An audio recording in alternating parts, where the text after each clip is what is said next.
And we're recording. So, where we last left off, everybody was sort of unwinding, and we actually pick up, not exactly where we left off, because I remembered, I almost forgot. We pick up with everybody resting. So go ahead and move your tokens to where you think you would be resting. I don't get a choice in the matter. I'm with Yeah, my go ahead and pick husband. up Morik. Wherever you go, pick up Morik and take him with you. No, we're good here. I don't think we're moving. Alright, then I'm just gonna... Hmm. There we go. Put everybody on the floor. No, there's a bed right there. Morik is absorbing it, but there is a bed right there. Morik does not fit on the bed. No, he does not. He's like almost. The joke is that Floor he's steadily time. growing. No. The joke is that he's steadily growing, but he does have damn near Ultraman style height when in Drakarian form. So it's just the joke of he's damn near 7 feet tall. He's damn near 10 feet tall. He is the building. I will go ahead and place Noctis and Titus. Where the fuck is your blue twink ass? There we are. In Ozzy the doesn't same need a bed. rest. Ozzy doesn't need a rest, and neither does Derek, so they're outside chilling. These morons are probably up already. Big man's sleeping. He does sleep in a single bed because he's too big. I find it funny that the undead is being refrigerated. Help? It gets worse. Someone not only put the undead in the refrigerator, but they also put the remote right next to it. So it's like a necromancer forgot what they were looking for in their fridge. Why is this happening? Help. Help me. now they're stuck. Okay. Yeah, thank you, Chair. The necromancer forgot their power and their remote in the fridge. Now they're stuck watching Castle on repeat. So we pick up with, and we'll go kind of down the line. Dane, Hollow. you're dreaming. Calm down. There's Cherry. Yep.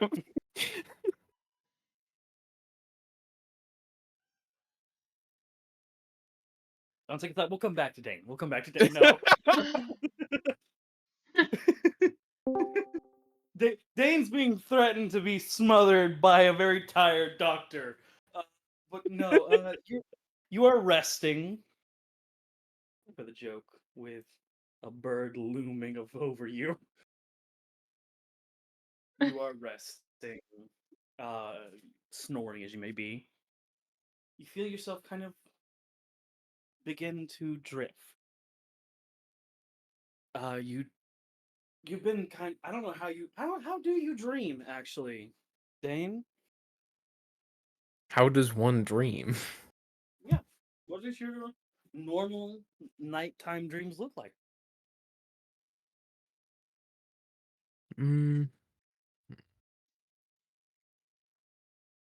I feel like Dane's had a good amount of dreams. Not many he's remembered, but when he does dream, it's more of it's a calming thing for him. It's like he basically becomes this stiff as a board, super relaxed, and just basically it's like things are flitting past him. It's like sand in the wind when he's dreaming. He can see the things that's flying past him, but he can't recognize them. As these things begin to sort of fly past you, not recognizing them outside of the things you have had these blurry visions of before, You feel one of these things stop and start to open, or rather be pry to open. It is not a place you recognize.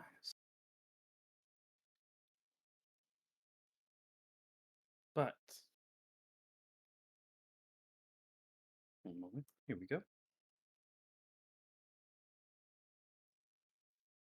You are given the chance to bear witness to a large willow tree surrounded by local fauna and tree alike, with a unique pink ring of petals surrounding it. Do you step into it? Sure. Dane kind of just experiences and opens the crack a little wider, as they would say, and just steps in. Please place your token wherever you want, around the edge. Ooh, he's small. You shouldn't be. Here we go. There we go. There's a 12-foot token. But as you begin to kind of absorb this scene around you, give me a nature check. Okay. I don't think my nature is too good right now.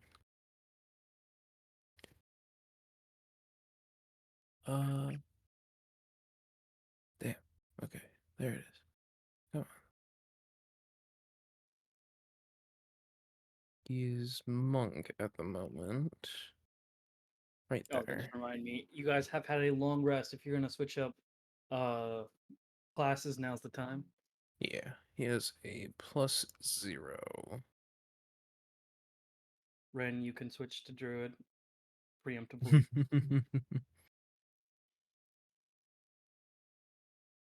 9. With that 9, what does Dane see, Yuki? Dane,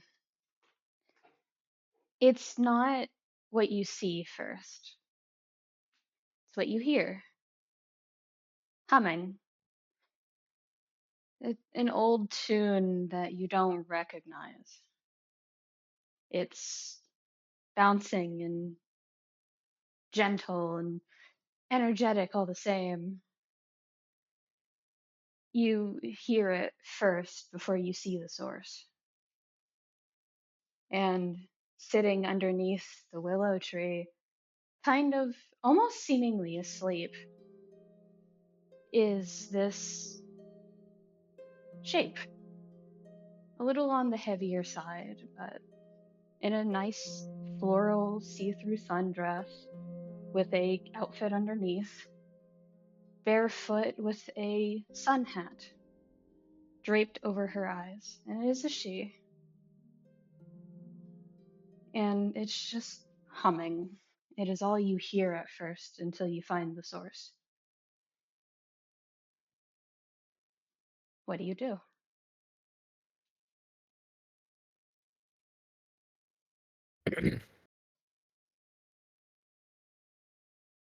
Hello.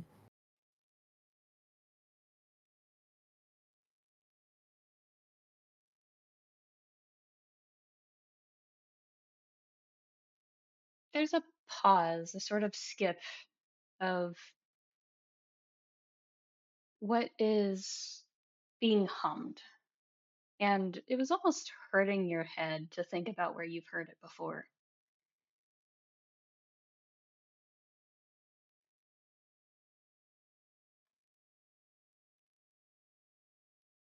What tune is that?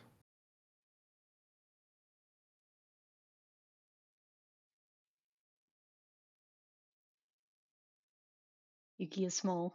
She's not supposed to be. 12-foot token.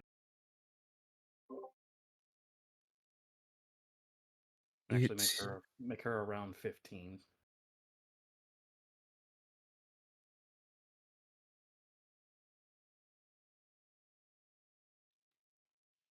she looks up as almost with a surprising suddenness for someone who looked so serene in her posture and the way that she was carrying herself.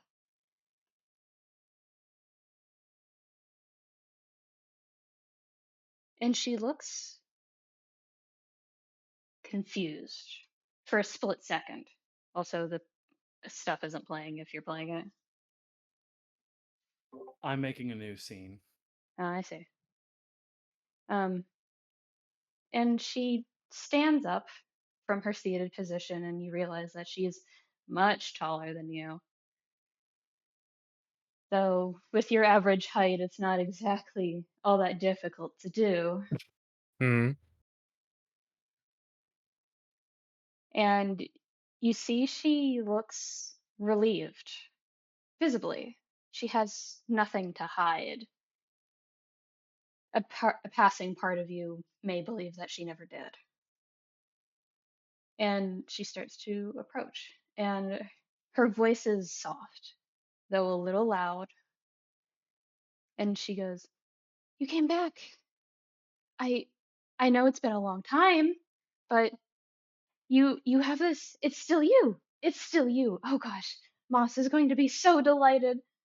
Well, he never met you. Well, okay, never met is a very strong term. Very, it's. Oh, I'm so delighted you're back. She sees Dane just kind of turn his head about and just kind of look around. There's a almost lack of recognition. It's him taking in his surroundings, and Yuki would see that his arm is glowing this white color, this very soft, almost silverish color. If she notices, she does not take heed. Still rambling, still talking. It's you're acting as if you don't know where you are. I know it's changed a little bit with the passing of season. Of course, me changing as well. But you really ought to, wander around and see the sights. I know it's a little harsh on the outer rims here, but I do try my best to keep up with things. She just continues talking and talking as if she's known you for your entire existence. Does Dane recognize her voice? I need you to roll me. I need you to roll me insight with advantage. Oh, that's actually good. Okay, good. That's the.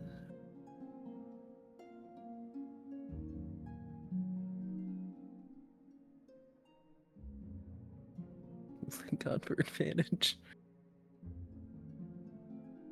It takes you a moment of listening to her speak, the way her voice falls, the cadence of it.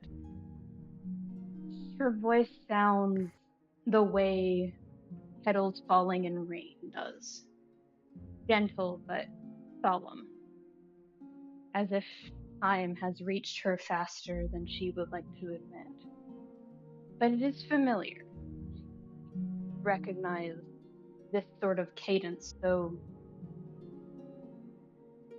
different from the giggling that you heard just a day prior. It almost sounds richer, almost. There's a moment between her starting to talk and like in the middle of her almost rambling that Dane betrays a small facial expression of surprise or recognition.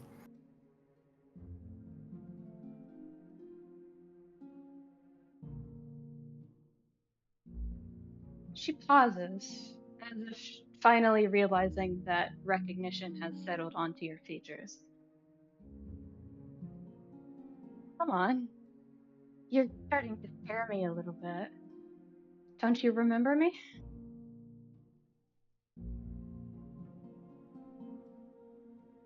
It's difficult not to, Yuki. Yes, but you're special. Why are you acting so weird?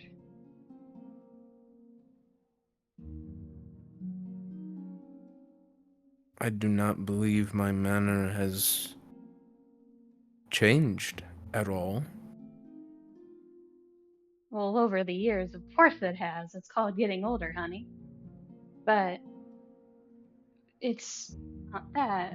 Your demeanor implies that. And she kind of stopped, uncertain at first, and then hesitantly drawing forward. And it's at that point that you realize that she's an easy 6'3", 6'4", and her bare feet. And she's examining you. Not scrutinizing, but concerned. She's an open book, for lack of a better term. And she frowns. You not remember anything?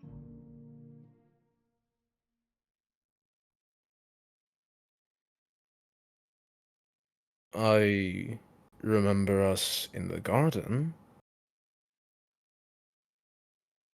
Her expression twists. A shot of almost agony, of painful remembrance of her situation as she recalls it. And she, like frayed rope, twisting and contorting to hold its shape. Right before it snaps, she lets herself feel it for a second and then steps back, hands in front of her politely rather than openly, gesturing wildly and giving all these great euphemisms of grandeur and delight of seeing you, now resting casually, intrinsically, politely in front of her. I'm sorry. Where are my manners? I forgot to introduce myself.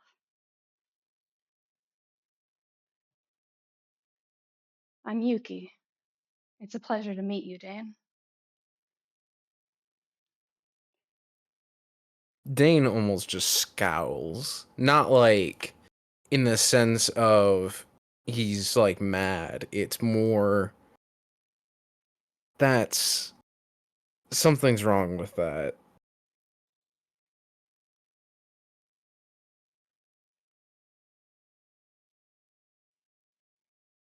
Why the change in demeanor? I thought I would match the pace of the conversation, that's all. You clearly don't remember, so I'm not going to force you to.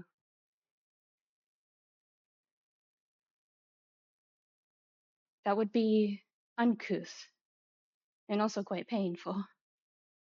I would know.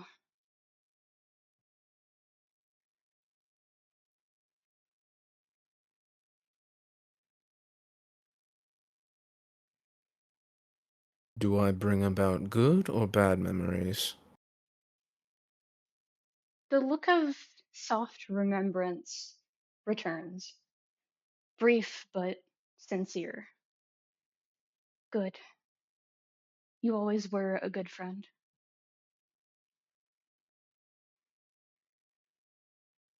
I suppose that hasn't changed, though you do not remember me.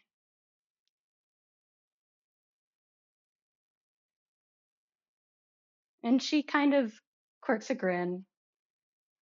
How could I forget you, though? The first person to treat a goddess like a mortal in a very long time.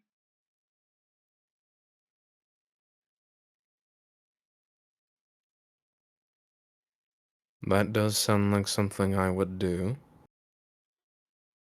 All people, of power or of less, do require some sort of normalcy.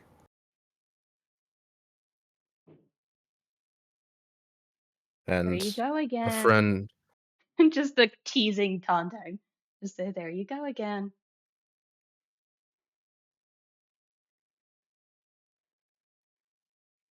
Excuse me?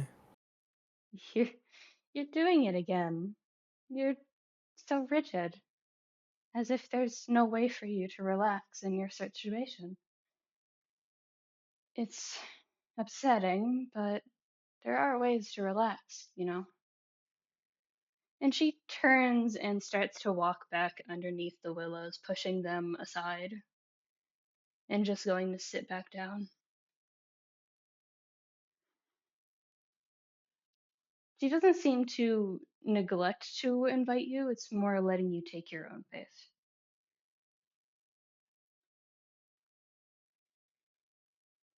Dein will walk forward, not hiding his presence at all, just boots on soil, walking up with a gentle pace, and just sitting up against the willow, and just putting his hands behind his head. She starts to hum again, that same tune as before.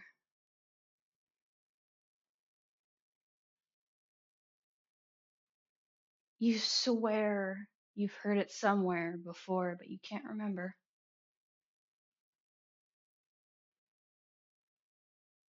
Is there a name for that tune? It lies elsewhere in my mind. We Maybe it never will jog some memories. we never really gave it a name. You kind of disappeared before we got the chance. You were the one who made it, after all.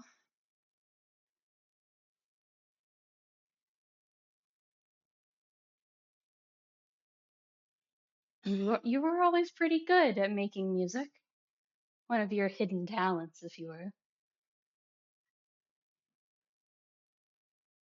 I have to have at least one, if not simply recording facts and making letters look pretty. Ooh, you learned something new over this last few years, hmm? You never did do calligraphy, though I guess you might have picked it up from him. And she laughs.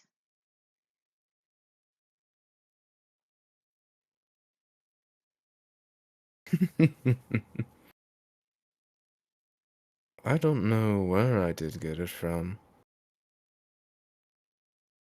I woke up and knew something was remiss almost. I needed information and I needed it to be clean and thorough. Writing it in a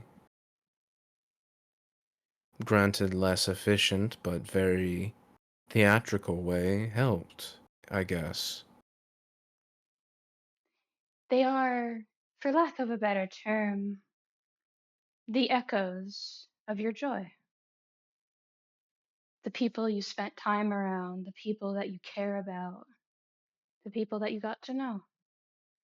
They all influence your day to day. I'm sure you understand that. And the ones I left behind for you? You don't see her move, but you do kind of hear the sad chuckle of somebody who probably does not have very many left, if at all.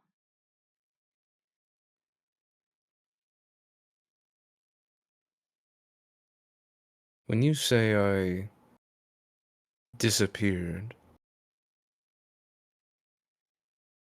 was that when I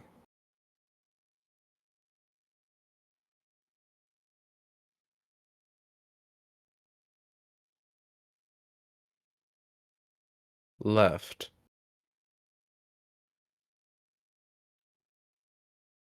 The way you disappeared was not intentional, Dein.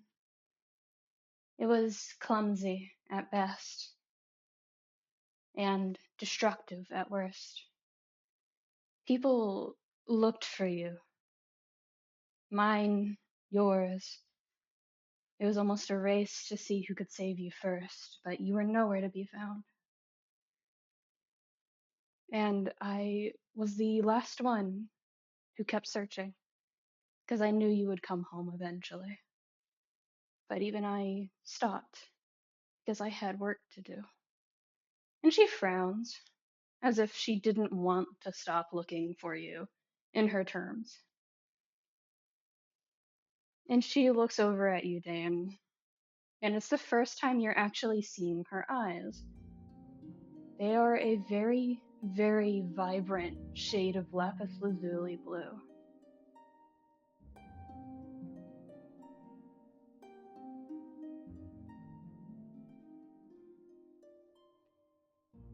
I don't know how to put this in any other way. You disappeared one day. The next time I saw you, you were in a garden that was no longer my own.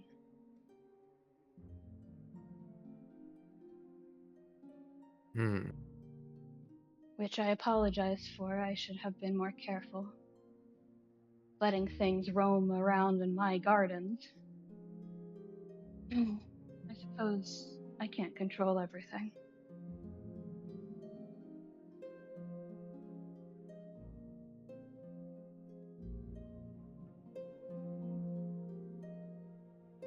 Yuki sees.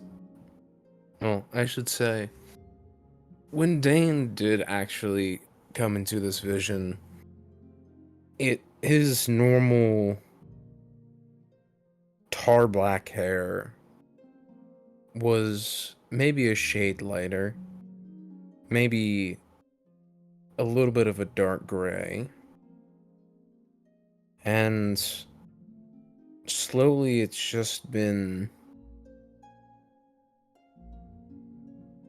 being almost washed out.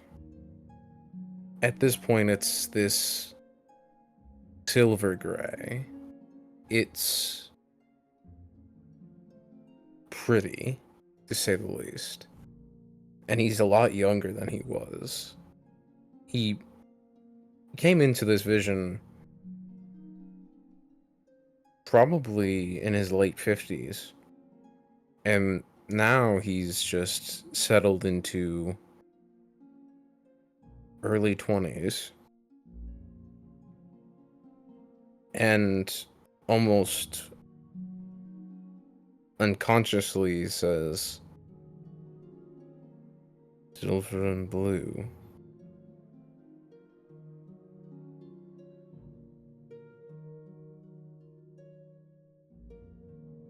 Remembering something, are we?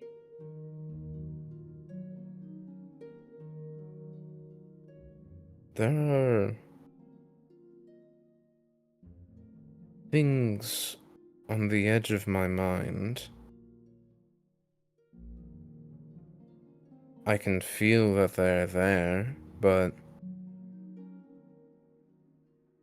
for lack of either my will or my soul re-accompanying my body. And at this point he looks like right into Yuki's eyes. I cannot recall.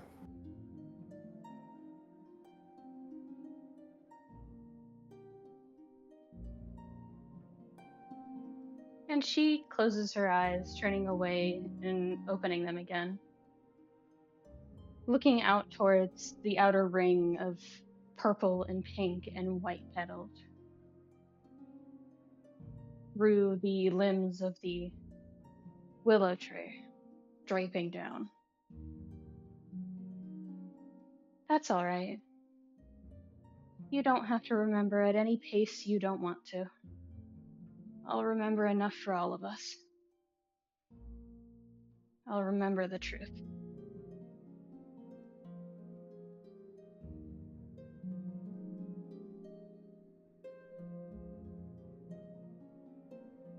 I want to remember. I want to know my life.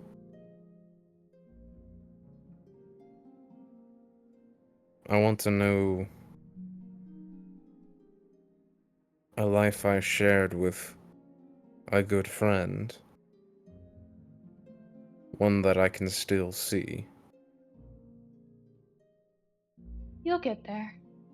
Everybody always does. It's just that times have changed, that's all.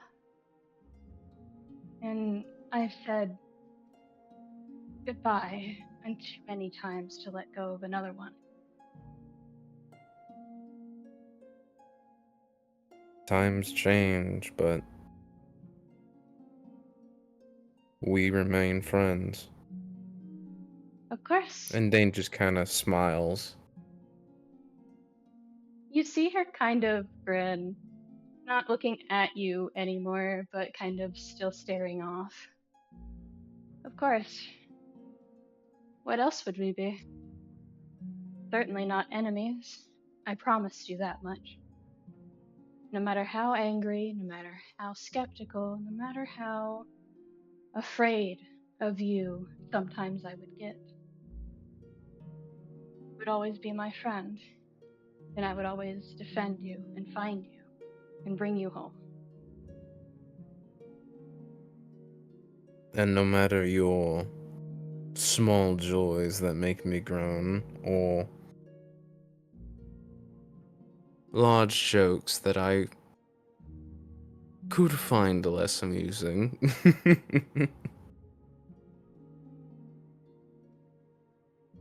I believe I will stay here. In a garden with a friend where I don't think I'd want to be anywhere else. You'll have to wake up eventually, dear. Eventually.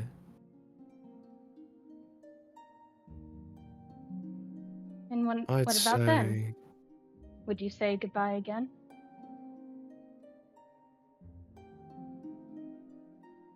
I don't think goodbye is right. I think saying that I will be here again is more accurate. And she kind of gives a toothy grin. So instead of goodbye, it's a see you later. Always. Well, you're always welcome home. And if home is where the heart is, reminder, don't lose sight of yours. And she just turns and looks away again as she had glanced in your direction. But she is silent, letting you enjoy the atmosphere to the tune of her almost musical humming. Slightly off tune, as if to prove that she doesn't know exactly what you had in mind for the piece. As if it was left unfinished.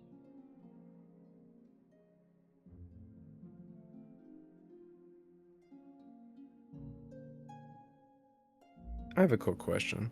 Mm-hmm. Could something just appear next to Dane? I don't see why Almost like it not. was left there? I don't see why not. She might be the governess of this location, both in dream, memory, and actual location. But to the extent of which she trusts Dan, she could easily just bring whatever he wanted straight to him.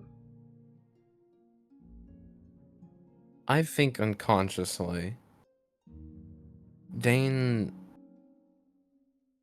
brings about a simple wooden harp of probably a deep chestnut.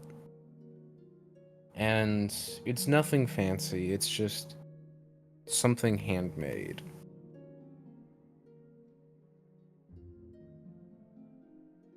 I think Yuki can just hear Dane whisper to himself, "When did that get there?" There's a chuckle again. It seems that you are starting to remember. I played this? Not only Often. played it. Just the was that Moss?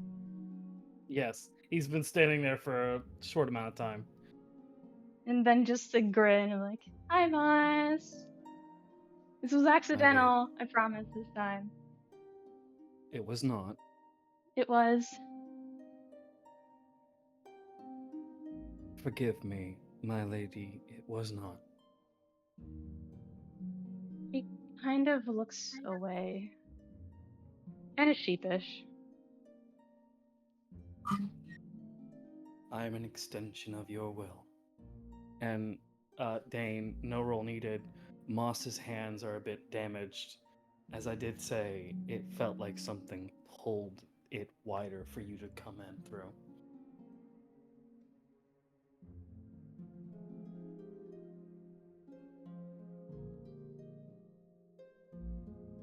It is good to know you both can relax like this still.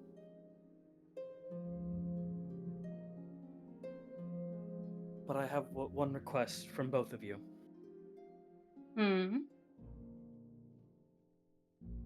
If you're going to be returning, don't bring any fucking strays. I am very tired of just cleaning up the garden.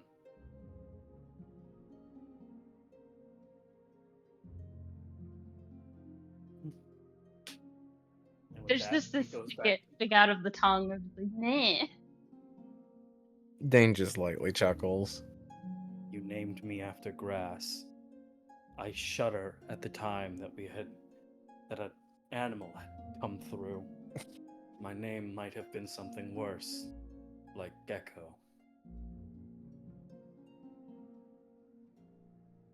Technically, I named you after moss. That's not grass. But, regardless.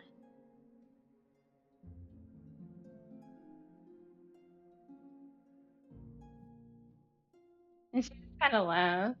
Just glad to see both of her boys at ease.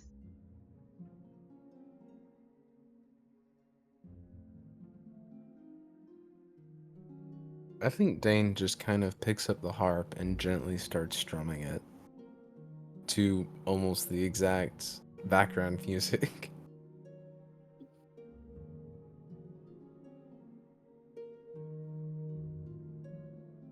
This feels too comfortable. You said that before, too. The moment you were given it.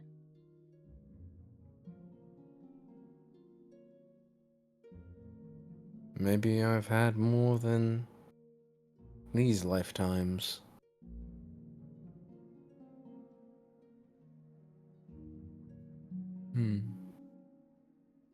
She doesn't say anything else, at least not for a short time. What does Dane do? We'll just strum the harp. Almost trying to intuitively finish what tune Yuki was humming to.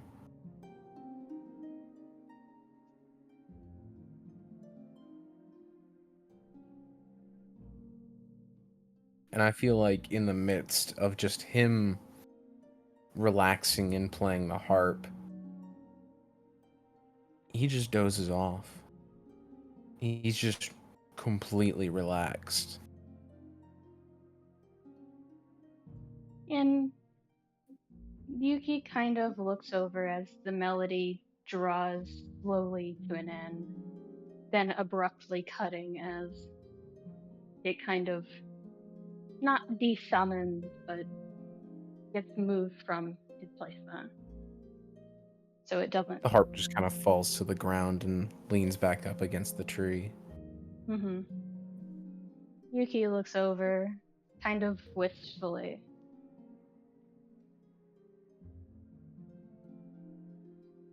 Doesn't say anything at first, but watches, and at first mutters, "See you later, old friend." It is not a see you later, ma'am. Mm.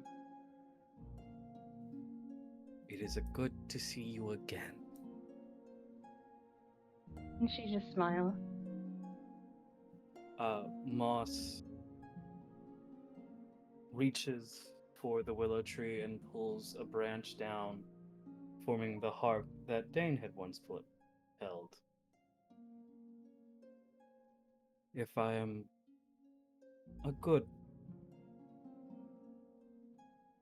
if I have been programmed correctly, or learned correctly, I believe I can finish the lullaby, madam. No, he'll figure it out. And when he does, he'll come back. Very true. But I do not mean for him. I'm not that tired. And then she grins with the audacity of, I'm about to say the worst fucking pun in existence. Say it and the petunias die. Aww, you do care. He sits next to her, and for a moment, it is as if Dein didn't vanish. I was made in all of their images. And that's where we're gonna move back.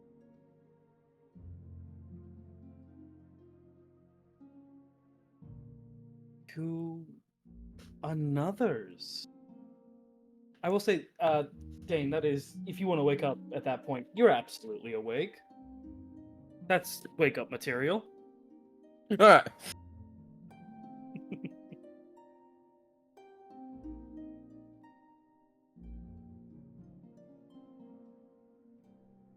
If this scene will load, Oh, okay. Thank God it's not just me.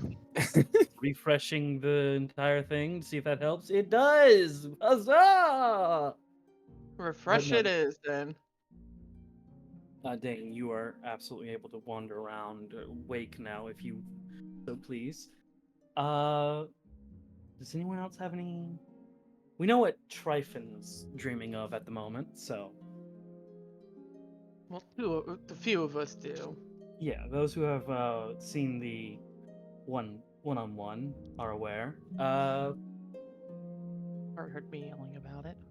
Orlain, do you have anything that you are currently dreaming of right now? I don't think it's a dream so much as it is a subconscious prayer. Prayer to who? That's Lane. What is your prayer?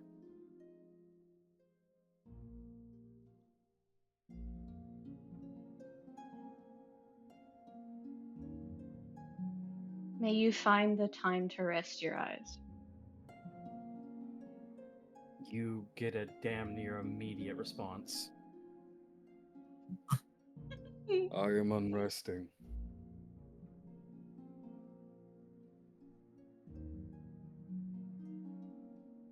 There's a sort of a startled, shocked response of, I don't think that would work. You're the only one who is not lost to the ages of the moon. I will respond to you. Is that a good or a bad thing? I cannot decide that for you.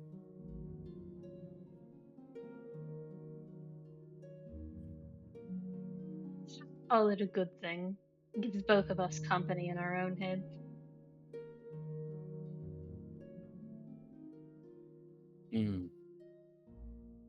Yes. Aside from the ones that I already have.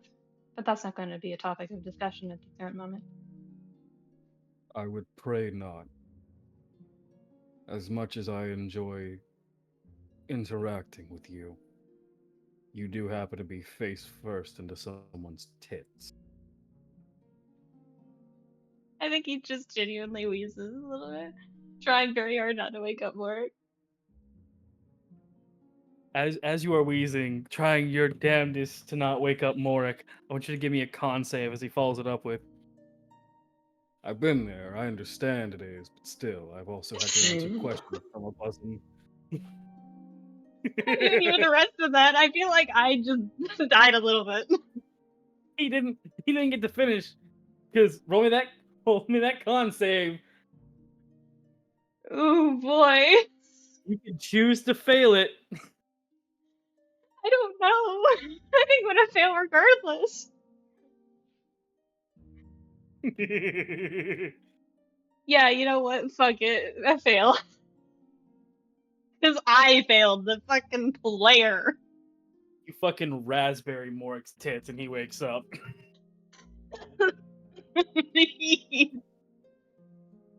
At Slane, just giving you the very quick ceremonial, my bad, sorry, go on, my champion, peace, essentially, as Morik's just like, huh? What's happening? Orlain is dying. Oh, happy, okay.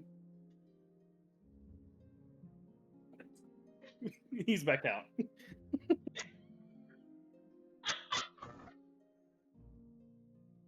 I feel like Orlain is just straight up dying. Hold on, I'm about to die.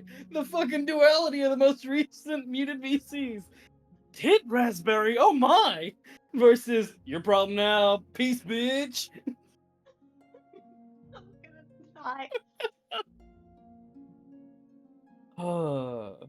This is the worst. Very much, but we're here for it. Okay. That's exactly what Etzling did. Blank. So you're now awake. Cry. I feel like Dein is listening from across the way of just this sharp wheeze for a second, then just the cackling from nowhere. No, you hear him go. Just the old man wake up, just like, what the hell did I just hear? Who's rolling raspberries? Singular titty, yes. Alright, so Orlain's awake.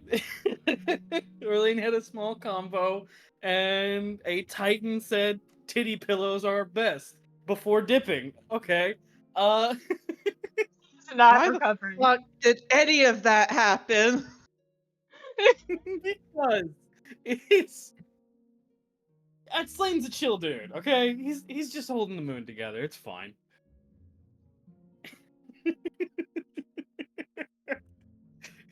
What is He's even got happening he's got anymore? nothing but reminiscing time. All right, Orlain, do you do anything else as you are now awake, but still, I imagine, head face down? Yeah, I think he's just trying to calm down a little bit.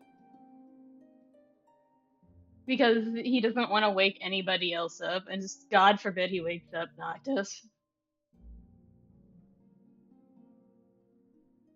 He has the alpha team sensation of like, if I get any louder, Noctis is gonna knock my ass out.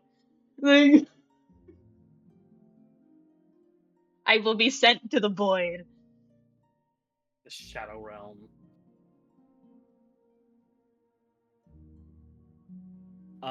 Okay. And then, with that, anything? You just relaxing now, letting time pass before it's time to actually get up and move around? I think Orlain does want to get up and do things, Alright. but also he's comfortable. The struggle.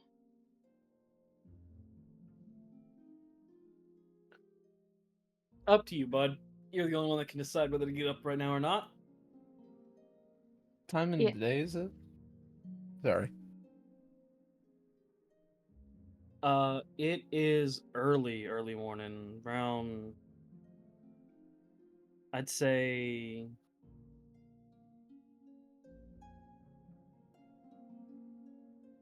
just now 8 o'clock in the morning. Oh shit, Dein would have been training already then, or working out. Yeah.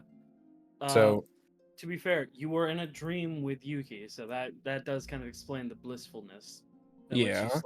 sleep in. So I think after Orlain wakes Dein up, or not wakes Dein up, but was like, what the fuck? It's like, yeah, I slept in. He just walks quickly downstairs. Quick morning. And then just quickly heads outside.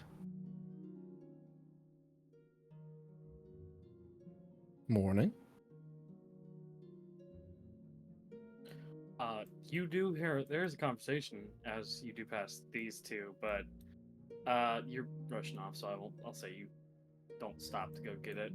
Yeah, Dein wouldn't be paying attention. He Yeah. doesn't like to eavesdrop. We fall lastly onto Aurelia.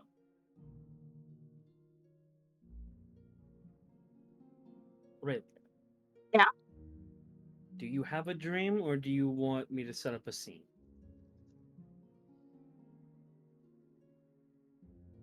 I don't think Aurelia has a dream, yeah. All right. So you have no dream. You are resting peacefully, correct? You are head to the pillow, however you sleep with horns, up to you, blanket on you, and then all of a sudden it's kind of hard to breathe. It's getting real hard to breathe.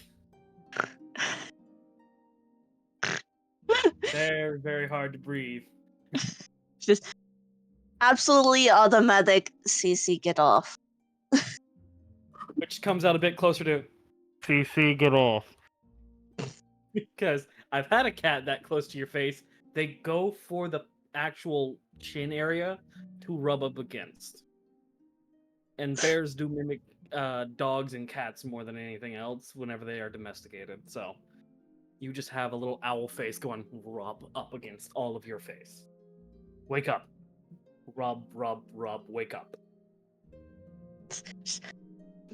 You know, hand out, push, baby face.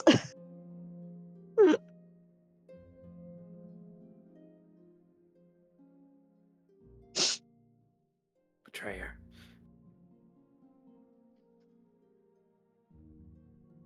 Not need the baby in my face. Pat, pat.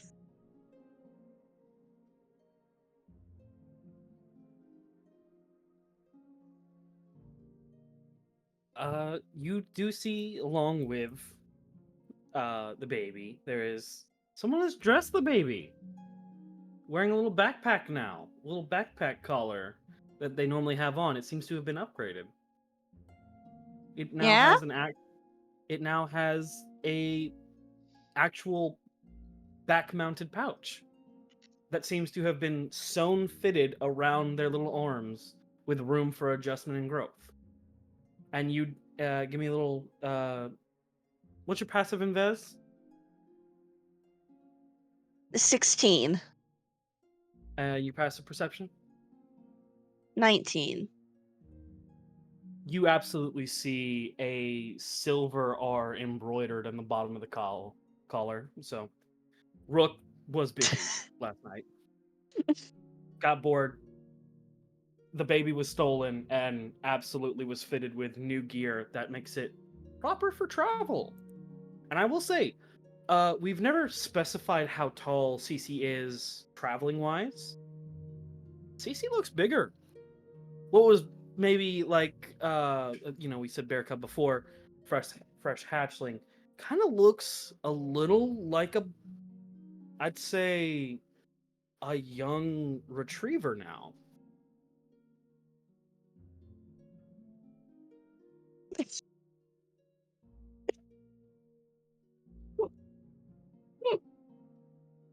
You know those are about the same size, right? Yeah, they are about the same size, but there's just the small differences. Yeah, the bear's bigger. Shush. Today What? on Yufi doesn't know what sizes are. Today on Tryphon is gonna run into Jack. Fuck you for that one. On recording, no less. But I will say, He's bigger. Good enough. yeah, bigger. Yeah, not changing token size, but bigger. Closer to a full size cub now. A cub that's been out and about for about a couple months. A cub that's ready to learn something, and you get the pounce push on your chest of just like the get up, get up. The tiredest, why are you this? Why this?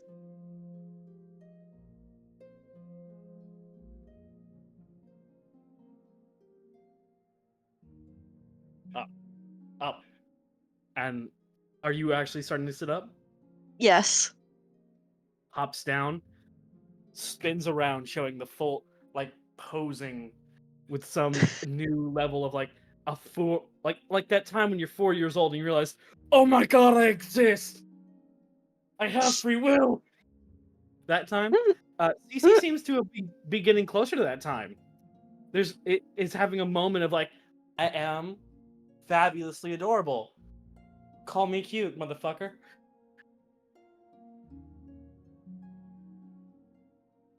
Leans over, pats him. Yes, you're very adorable.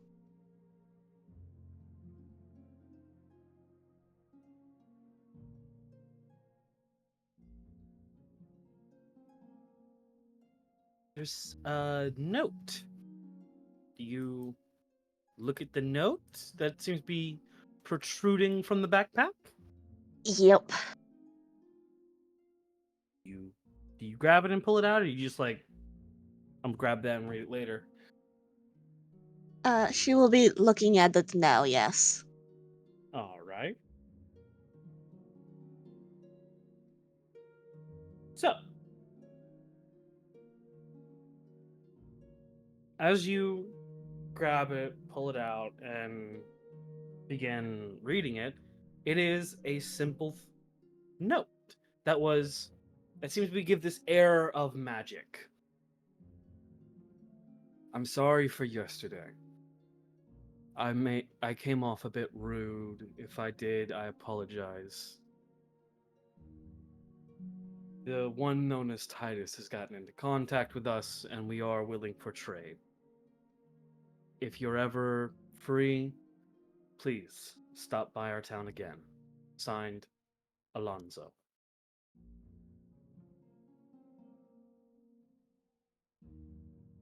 Well, she's glad that went well.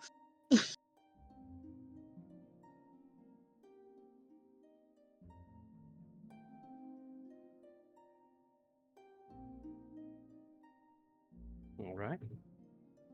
With that, you are also being pulled by the baby. Like, come on, come on, come on, come on. Take me for a walk. I am restless.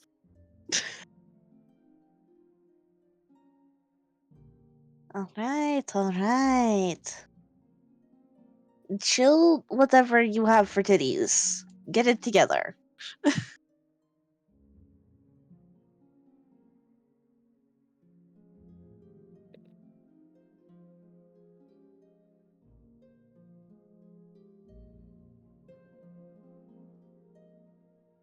They are chill and waiting, and you may now move freely as you wish. What do all of you do first outside of you, Dane? You're working out. I understand that. What was it? Other than that, actually, Dane is Ooh. going to change his class to cleric. You're re-equipping the Thunderer's rifle. Yeah. The Gun. gun. Does this mean I Mhm. get to wake up now? May. Yes. Okay. No, you have to stay asleep. Well. Sorry, you've been told to stay asleep. No, you can absolutely wake Alright. up.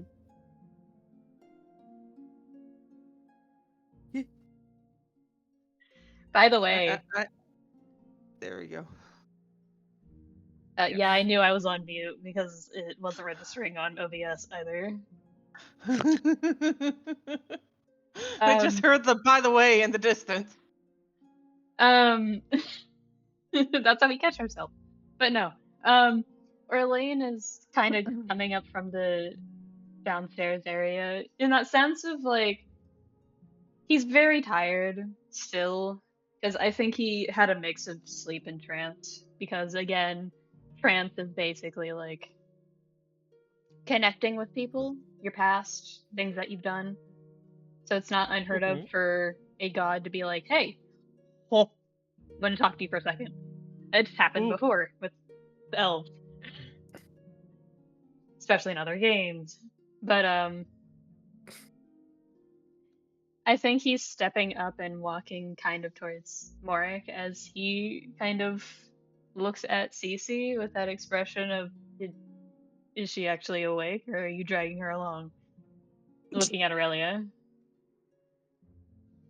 She does wave at him like, hi. I need your help with something later, but you go do that. It's a routine now, and I know it.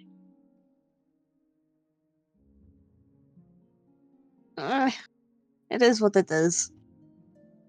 Have fun. I'll try.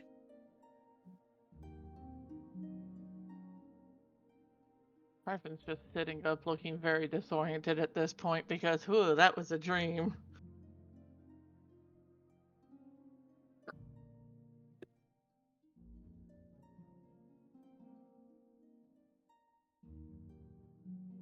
So, do you say anything to Mork, Orlain, or are you waiting for him to get up?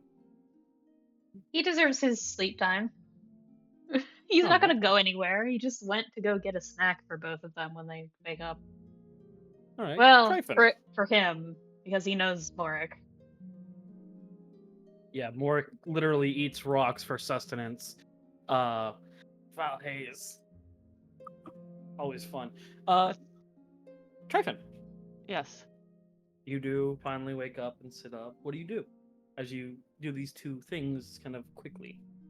Are you a new class at the moment, or?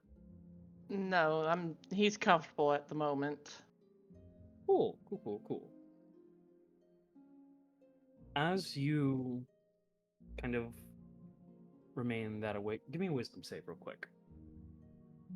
I literally just woke up! I know.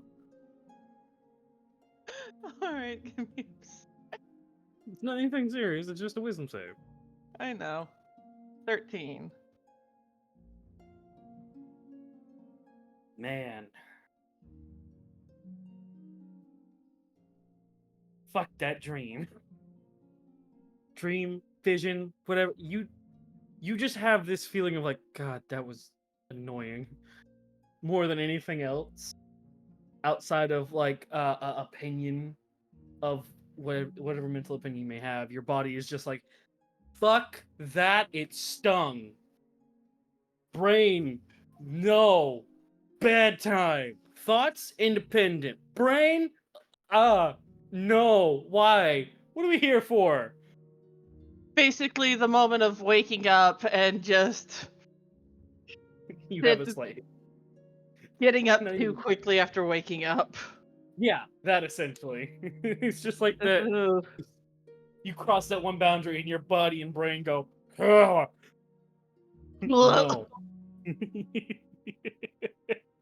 I will say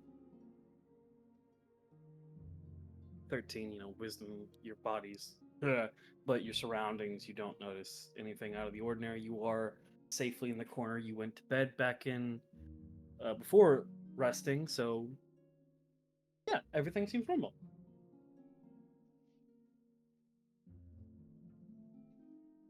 Like, are we, like, is he just, like, passing it off as a dream or something, or? Up to you. Oh, then no. No, he's not just going to pass it off as a dream. I would hope you wouldn't. I would completely nullify the entire fucking one-on-one. Nullify one-on-one at any percent speed run. What do you do as you kind of? It's time to get ready for the day. What does Tryphon do for early morning rituals? He goes to get some breakfast first because he needs some time to actually process what just happened, what he just woke up from. Just the half awake clip clop back down the stairs. All right. Clip clop down the stairs. You pass by the husbands and two people snoring openly. You get to kind of the collection of people here. There's food out and about, but it's not like warm food. It's more along the lines of it's morning, the chef's not awake yet, so the food's not out yet. It's all stuff like donuts and shit. Yeah, just stuff that you can leave out for up to 8 hours before it goes bad. Or at least before it goes bad, not just goes because Yeah. my ass over here, food safety. Food safety. So you go ahead and grab yourself some food. Yeah. All right. Anything of note outside of after you grab your food? Or is it just grab food, eat, go later? He's going to sit down and try to figure out who to talk to because he's got a place to go, but he has no idea where exactly it is. Okay. So he's trying to figure out who would have the information about fucking graveyards and the graves within them.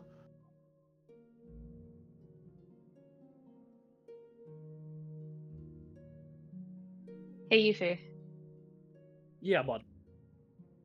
I think there's like a comment to Morik, whether he hears it or not, of I don't like what I'm eating. I'm going to go make something new. And stands up and starts it off. You get about 5 foot away before arm firmly grasp. Rocks. Thick Yeah. ones. Yes, I know. Thank you. I think you will let go, and the hand just bumps onto the ground. Tryphon, you hear someone essentially stomp, kind of weight, just hits the hits the floor and the equivalent ceiling. Stares at that spot of for a moment. It was just, what the fuck? And then Orlain comes down. What are you doing? Jumping jacks up there? We told you Watch that's Orlain. me. Sorry. He does watch Orlain before he's just like, is everything good up there?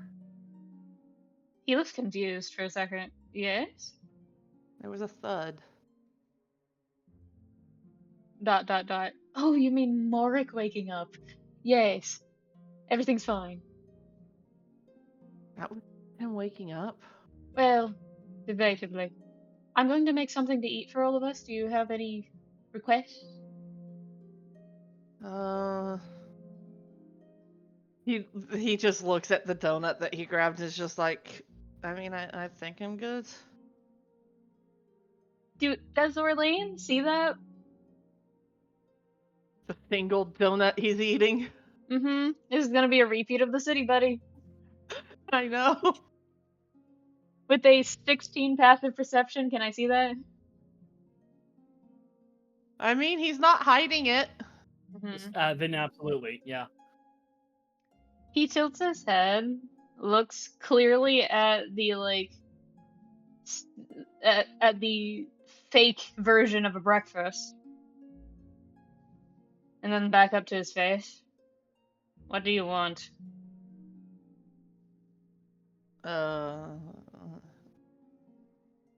Bacon? I'll see if we have it available. I'm sure we do. Does he see Rook across the way? Yeah, Rook and Galen are currently conversing about something. Kind of openly, but you're just not close enough to hear them. With my 21 passive perception, am I Nope. close to... Still not close enough to hear them. Because they're being kind. They're not being like super loud. They're cafeteria talking. Meanwhile, Orlain just woke up and forgot how to be a person. Just goes, Rook! Huh? Yeah, what's up? Do you want anything? No, And then Galen Alright. just pipes up. Give him a bagel. He hasn't eaten in 4 hours. Alright. I'll just make something small then. Thank you, Galen. No problem. Wait, it's been 4 hours? Yes, we've been talking for like 7. Oh. Shit. Alright. A collective from the static NPC, essential, one way or another, just exhausted, he's in charge, groan. Orlain's gonna try and start to make something relatively light. Because this is before he realizes that he likes cooking, mind you. So Mhm. this is mostly just him doing it because he does not trust Dein walking back in and trying his hand at it after the last time.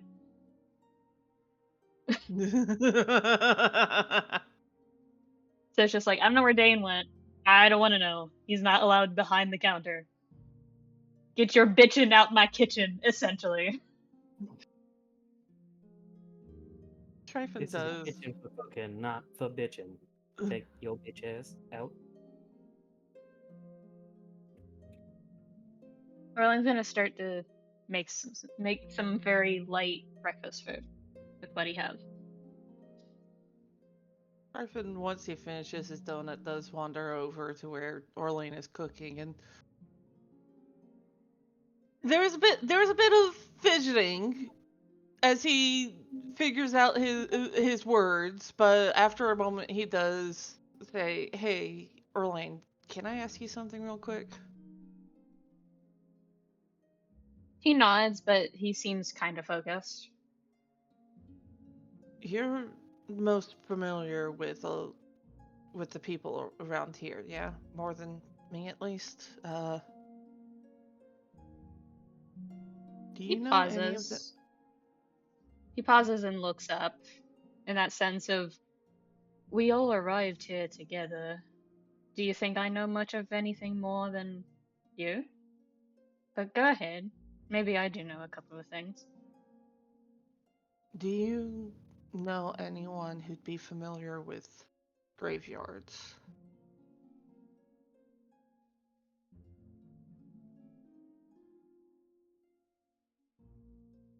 Uh, Graveyards? No. Not up here at least. There used to be someone I used to know from my old days, but that's a ways out. Hmm. Hmm. I'd say check in with it's gonna sound rather morbid, but check in with Derek. He knows a lot of places. Alright, I'll go talk to him about that then. Damn. Profiling the undead to know where graveyards are. Yeah, he literally did not want to say it, but Derek is the most worldly traveled, and that was the way he saw it. Fair enough. Where Because is Derek? it's literally he recalls Derek saying to his face, "You guys call each other slurs for fun," and he's trying to stop that.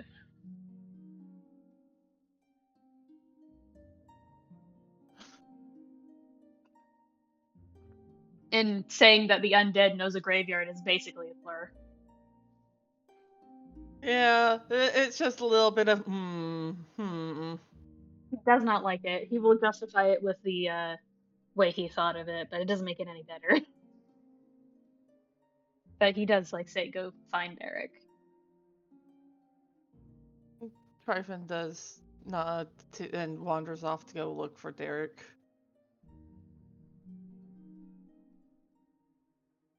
Not a whole lot of places to look, though, is there? That he'd reasonably be? Probably not. Very true. Very true. Excuse me. Oh my god. Aurelia is no clipping with her fucking dog. This is shit. We all know the Oddly- walls are only there because you have to define areas. Yeah.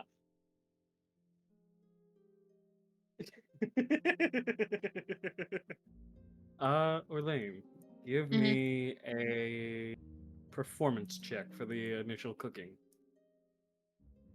Or are you taking time to do this? I think he's actively taking time to figure out what he has, what's available, what can be used, what is obviously preferred over other things, like what they're low on, stuff like that.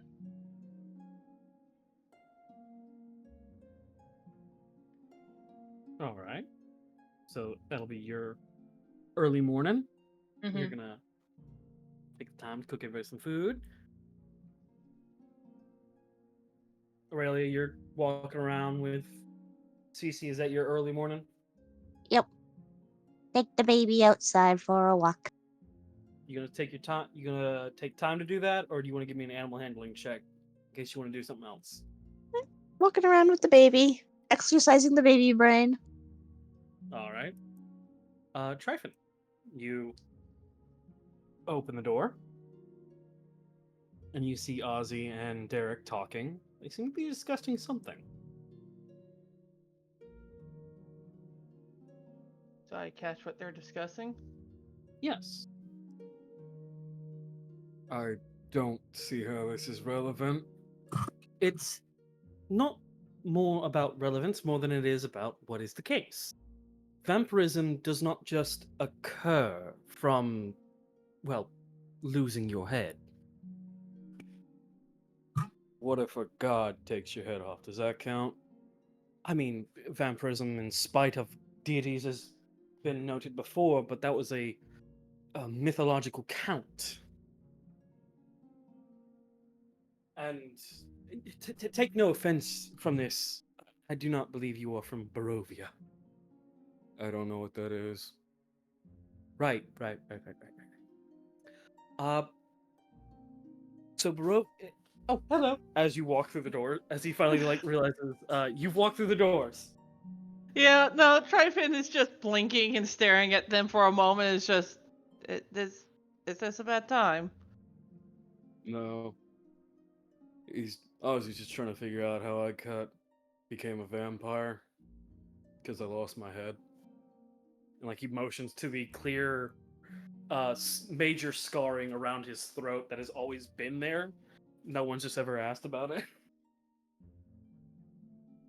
It's a rough question to ask. Why do you have a scar around your throat? I think it's fucking obvious.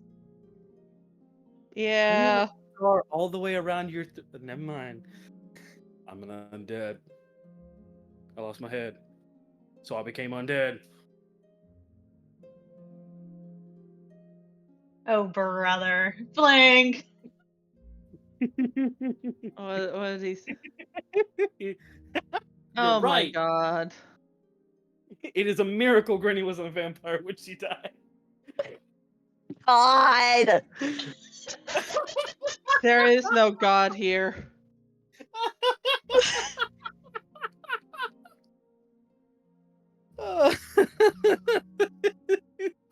All right. Try. What are you gonna do again? He looks between them for a moment, both wanting to ask about that, but also knowing if he does, he'll never get to the question that he originally came out to ask. All right. And after a moment, he's just like, I do have a question to ask, though. All right. For who? Me or Ozzy? Well, I suppose whoever would have the answer for it. I'm just trying to figure out who would be familiar with graveyards, and specifically the graves within them. What, like, post or pre-cycle graveyards?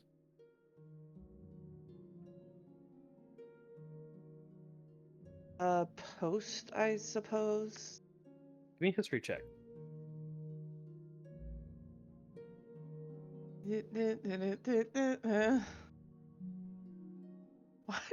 Like multiple d20s. You can be terrible and right. Yeah, I know. 10. Just straight flat 10. You don't remember if it was pre or post, but all you do is remember Wildfell was on the tombstone. Yeah. So yeah, he's just like post. Maybe, I don't know. I just remember the name on it. That Wildfell. Wildfell. Ozzy speaks up. I do know of some Wildfells. They were a family of tamers.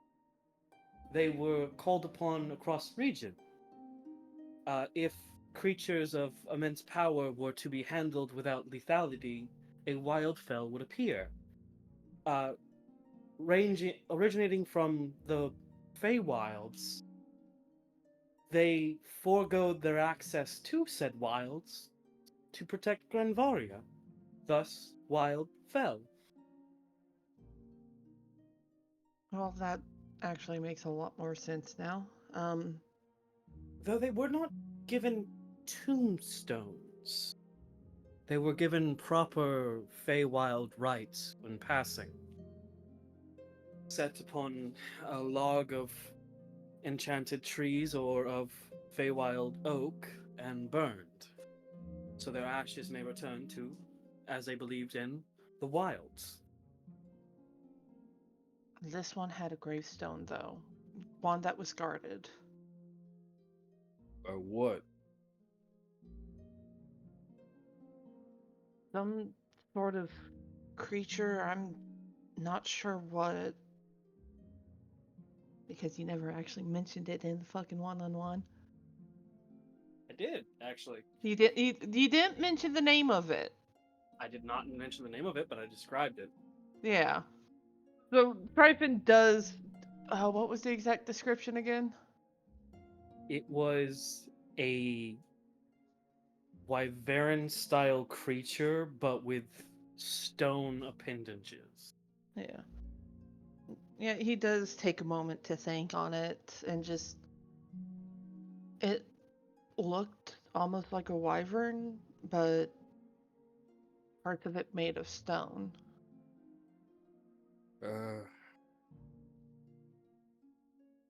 Give me a persuasion check.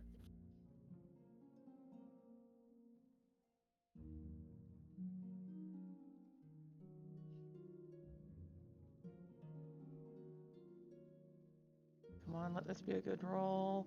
Man, why did it have to clunk up against the side like that? It didn't even roll. It just dropped. Yeah, that's a cock roll. You can do that again. Yeah, it's not even shown for us yet. There we go, 13. Sounds possibly familiar. I have to look into it to make sure, but none that I know that are nearby. If what you're talking about is what I'm thinking of, those are found near the capitals, not just strewn about. And you guys are not ready for a capital. I need to find that grave, though. Do you want to try rolling persuasion again? Sure. Let's give it another shot. Okay. Hit me with your best shot. 22. So the DC was lowered to 20. So Whew. do make it. You catch a flicker of something, awareness or knowing in Derek's eyes. Sounds like you're describing an elite's graveyard. They are by the capitals, but not outside of them. I mean, directly in a capital's chapel. Elite guards are castle goers. They protect the royal families. If more often than not, creatures of great strength will protect them. Guardians, you could call them. Sounds like what you described may have been a guardian, but I'd still have to look in to see which capital it's in. And depending on what it's in, Tryphon, let's say it's. He takes a moment, he's kind of thinking. Let's say it's further up north, the one on the Isle, the Northern Isles. If it's that one, you're not fucking going near it. If it's one near the center of Granvaria's main capita, then maybe. You'd have to run a couple more missions, but maybe. It's in the desert or the marshlands. Can't let you guys up there just yet. Those are protected. The desert has Jack as a protector, and the marshlands are where the guy who took my head is. So you guys are not ready for that. I'd still appreciate it if you at least gave a look. I'll give a look, yeah. Focus on the towers here, though. Understood. Thank you, Derek. Yeah, no problem. Hi, Dane. I see you over there. Dan, you walk up around halfway through this, I imagine? Not intentionally? You're speaking, you are muted. Good morning, everyone. Yeah, Tryphon is blocking the door, so Dein can't get by anyway. So we just sat there kind of listening, just like, "Huh, this is To be interesting." fair, even if he wasn't blocking the door, where the fuck is Dane going to go? Yeah, there's not much room. It has to be. They're kind of blocking the exit outward. What seems to be the manner of conversation this morning? That's something that I need to find. I believe I might have remembered where some weapon parts are.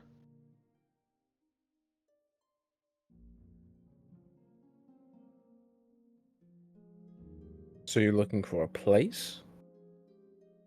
A grave.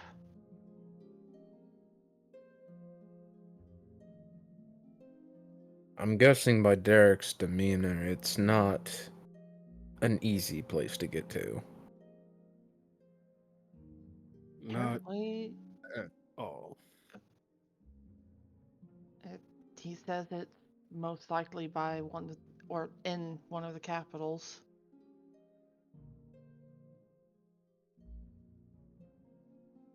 Just need to figure out which kind of faction they were with, I suppose.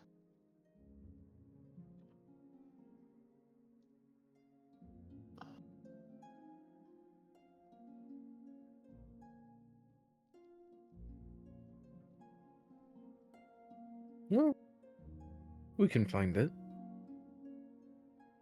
Well, we'll eventually find it. Yeah. Yeah, I What are you giggling about?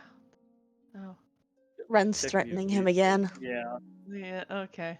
Ren He deserves just it, got but yeah, Of no, course he Ren does. just got that fucking Jack's at the desert. The cold bastard who took my head is in the cold air, is in the marshlands, and the other one I don't fucking know. If you guys want to take a quick look at the map so that you can mark down in your notes what I mean by capitals, I can take a moment to show it off. That would be nice, yeah. Because I haven't seen the map in a hot minute. No, you guys have been pretty good on the desert. This is Don't the change.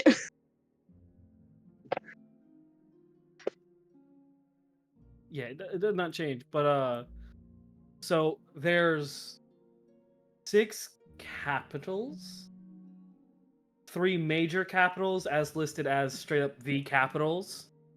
But if you remember, he mentioned something in the center of Grenvaria. The one up north, the one down south, and one in the center. Those are counted as minor capitals. Is solely because I'm telling you this because solely Tryphon got a 22 on persuasion. Don't worry about that. You should really be more worried about this fucking floating piece of lava. But no, the Spartanian capital is a dwarven capital surrounded by an Everfrost. It is the only source of true, unwavering heat in the entire land. The Aztecno capital is in the center of the marshlands, where there is a permanent fog clouding the area, so they must build their capitals high among the swamp. And the desert being simply labeled as the Great Desert because it is the longest strip of land. Think of this map as a world map. Like, this is the entire globe. And we're currently somewhere in here. You started from over here. Well, technically, you started over here, moved over here, and then it took you a couple straight weeks of direct movement to get around this general area. I believe I stated it was this forest area right here. Yeah, I the believe that's density. where we've been for the last little bit until we got to where we are right now. Yeah, because of the density of the forest. Now you guys have moved a little bit more closer to clearings and whatnot. Mm-hmm. So with that, there are minor capitals, Alpha Site, Prime Base, and Core Base, and then there's the major capitals, the ones directly labeled as the capitals. You have all that? Yeah. Yeah. Okay, so note takers have that down.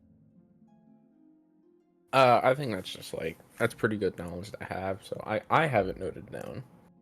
Yeah, that's the main reason I was doing this. Tryphon got y'all good info.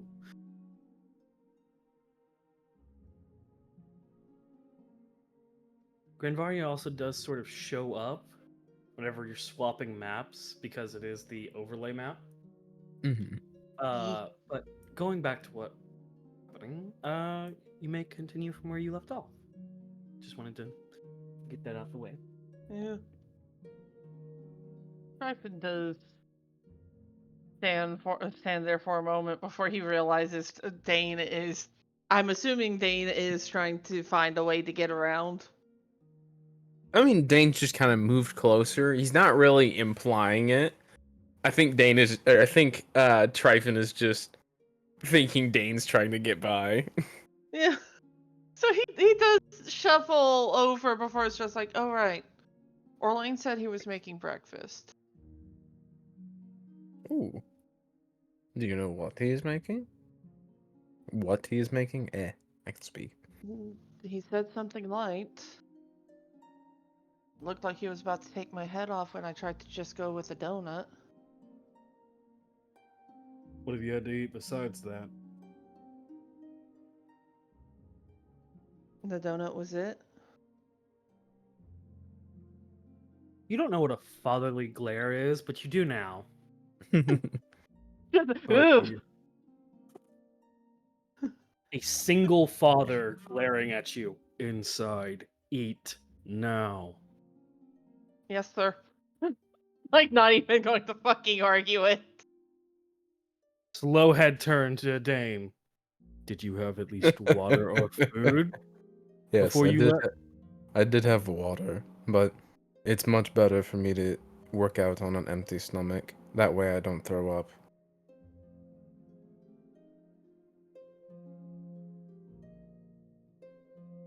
Eat a PB Though- and J, soldier. Tastes the same going down as it cause coming up. I'll Gross. probably have to find something a bit more dense than that. 2 PB and J's. You make a No. fair argument. God damn it. Orlain's cooking. Just go inside. I'll see you inside.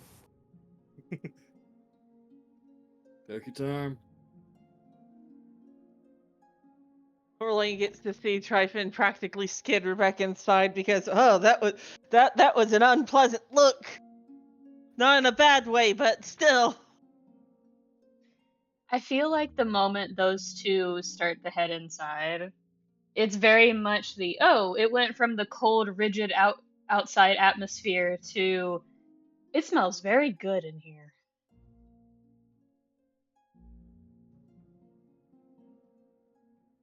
Dane's senses of observation are just absolutely shit, so he probably doesn't even notice, to be completely honest with you. Mm-hmm. My idea is Dane is so accustomed to dwarven food, and because they have poison resist, they don't really give a shit what's in there, if it's light poison or whatever. So, Like the fucking monstrosity he made. yeah, exactly. So, he's just generally like, okay, I'll grab this, and I'll grab a couple of peppers to add some spice to it. And he's just like, he goes to sit down and makes a pepper sandwich or something like that. You don't even get that far.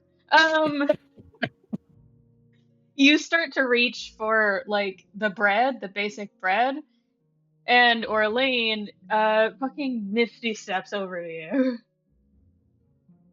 He goes, "What are you doing?" Grabbing something to eat.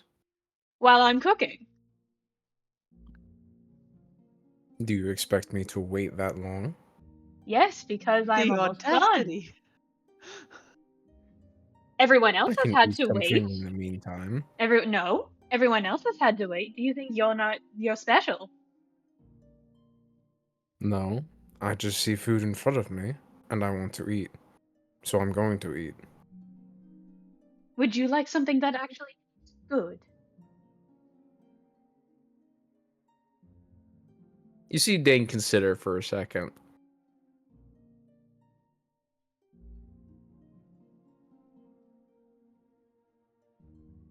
Do you have hot sauce for it? I have something hot to go with it, yes. You see Dane shrug. I can wait, but I'll have a snack in the meantime. Good. And then Misty steps back to where he was before. Dane just grabs a whole loaf and starts to go sit down. By the way, Dane, are you paying attention Mhm. to which loaf you're grabbing? No, he really doesn't care. So, no. Because Orlain has been actively making stuff that would be easy to transport and doesn't go bad fast. As a result, things like bread or packaged sandwiches, stuff like that. You decided to pick up a whole loaf of bread that was recently made. It's cinnamon crunch bread. Oh, okay. That's... You hit a sweet spot with Dane. Cinnamon is his favorite spice. Oh, good. So it's cinnamon crunch bread, and you just took a whole loaf out of like 3. Orlain sees Dane sit down, and when he bites into it, it's like his entire self just melts. He is very happy. Orlain smiles, but continues with the last pieces of cooking that he's doing.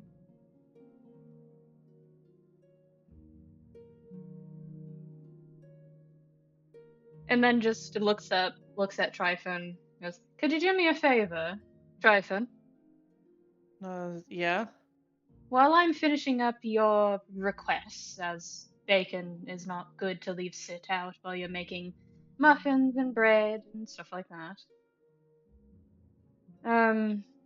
Could you go find Morik something to eat real quick?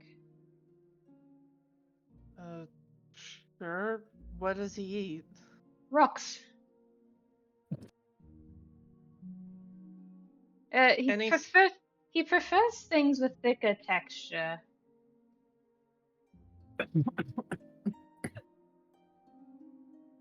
That's what she said.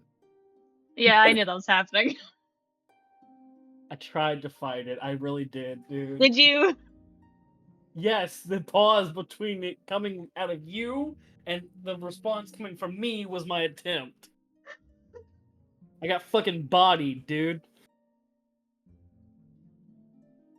does have a look of contemplation for a moment, wondering how he's going to figure out which of the rocks is going to, quote unquote, have a thicker texture. Before he's just like, I mean, I can try. If you can find like a gemstone or two, that'd be nice. But I know that's a little difficult by yourself. Do you want some help, Tryphon?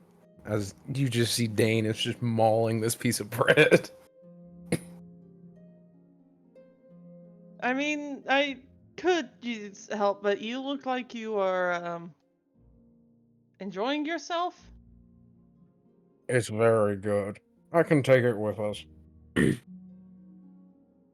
All right, let's go find some rocks then.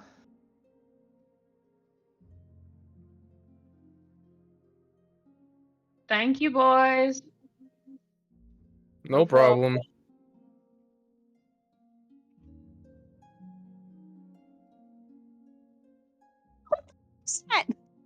On the way out, Dein is actually gonna cast a spell.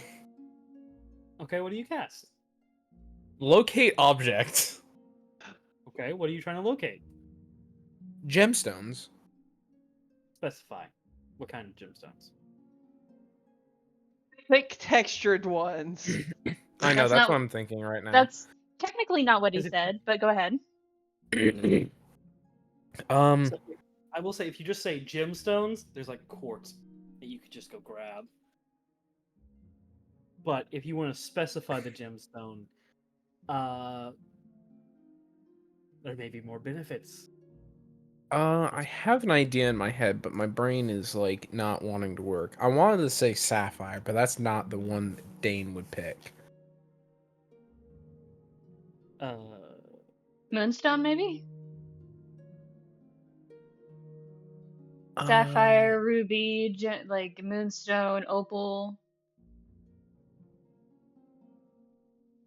garnet. Heliodor. That's what it was.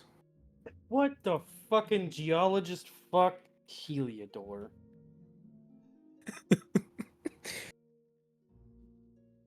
It's a naturally yellow occurring gemstone. It's Dane's Yeah. favorite. Kinda Okay. green Who just- too. Who just died laughing, by the way? I heard a very slight echo of... I'm pretty sure that was Orlain. I believe it was Renner Cherry. Cherry. Oh, okay, okay. But yeah, most commonly it's yellow, and that is Dane's favorite gemstone. Alright. So you're going to collect your favorite gemstone, fully aware this is going to be consumed. Oh yeah, he wants everyone to experience how good it is. I love how this implies that Dein eats Heliodor. No, Hey, well, don't knock it till you try it.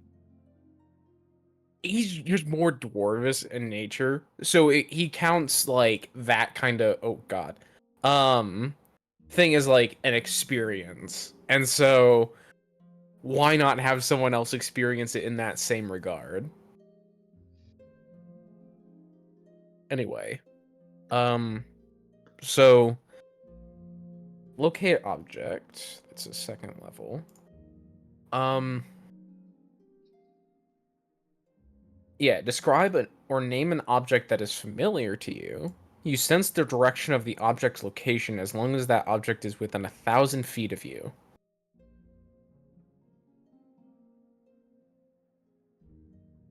Okay, so someone do quick math. How far is 1,000 feet in miles? That's a fifth. Yeah. You don't get anything relatively close by. You get the smallest ping on the outer regions, at like the outest reach you can.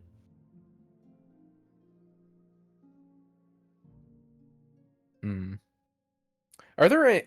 Does Dein know, from his just kind of general exploring about the place, would Dein know of any, like, just rock outcroppings?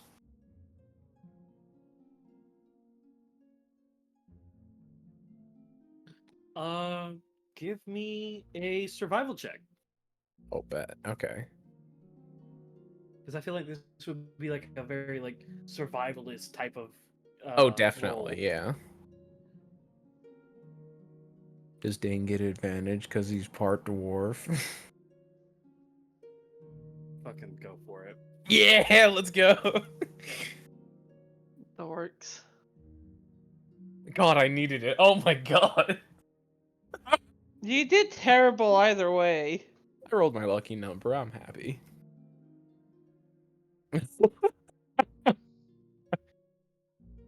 Dane, Yes. the mountains, they call to you. Have never failed you. They have never failed you before. This might be the chance to prove that mountains are cool to Tryphon. Yes. Oh my god. So with that, do you do you bring it up to Tryphon like mountain ranges? We know a mountain like that because of Orlain's trip to one. Tryphon, you know there's a mountain or a large stone formation near here, yeah? There is? Yeah, Orlain went on a hike on one not too long ago. Oh, right. Yeah, that one with the So- haunted cabin. I say let's go look over there. I think there'd be plenty of opportunity to find what we're specifically looking for over there. A lot of exposed ores and rocks over there. Sounds like a plan to me.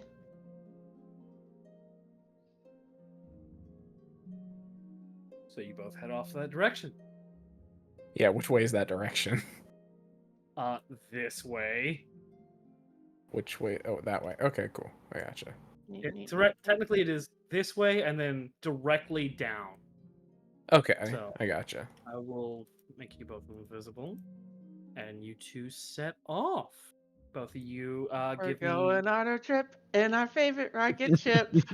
It'll take you guys Bane- about 3 hours to get to the mountain base. So if you want to roll me, you can mix it up between but three separate rolls, either nature or survival, to pick up items and whatnot along your way. I have a +3 in survival, but also I've been rolling like ass all day, so I can let me try the first roll with survival because I've also got a +3 in survival. that's fair. Survival will get you gemstones, bugs, and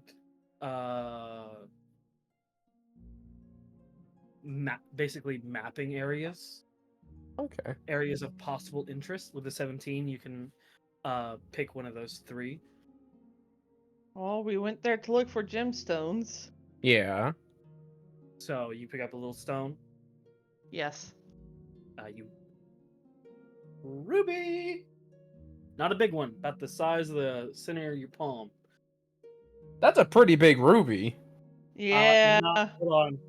I gotta use a hand comparison. The ruby the size of your palm is pretty damn big. Center of your Center. palm. Yeah, he did say specifically the center. That's still pretty large. I have that, or I just have big hands. Which is Sometimes very people just have possible. big hands. About that big. Not that big around, but just about that big overall. Just very small, okay. but it is a decent thickness. So about the size of your thumbnail. God damn you, massive hand fuck. Okay, yeah. Yeah, that's like, what was it? I don't know. The center of my palm is about the size of a quarter. All right. But yeah, that is one of your 6 rolls between the two of you, because you have 3 each. Yeah. Nature will get you a flower, vines, or some sort of marker to tell where you're going. A point of interest and a marker to tell where you're going are 2 different points. I will clarify. Also say that we have an ongoing, basically consistent quest line of, hey, if you bring back a certain number of herbs, you can get stuff from Titus from it. That's right. Yeah.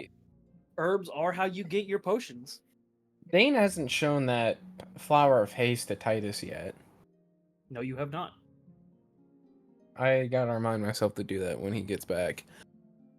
I will set a reminder note since since you're clarifying you would prefer one. Yeah. I guess I'll just roll the next survival roll. Ooh, that's pretty good. Yeah, it is. So are you picking up a gem, what was that? What else the other things I said? My notes aren't up. Dein would definitely look for a gemstone. While also just telling Tryphon, like, where would be a good spot in this mountain for like a dwarven stronghold and shit. Just legitimately admiring the natural wonder of a mountain.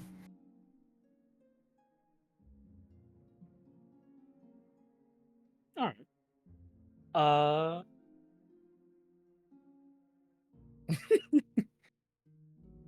So, like, what? We've got one more roll we can do?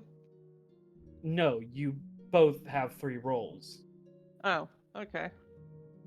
Well, let's try another survival. 15. All right, give me 1 second. That will get you a gemstone.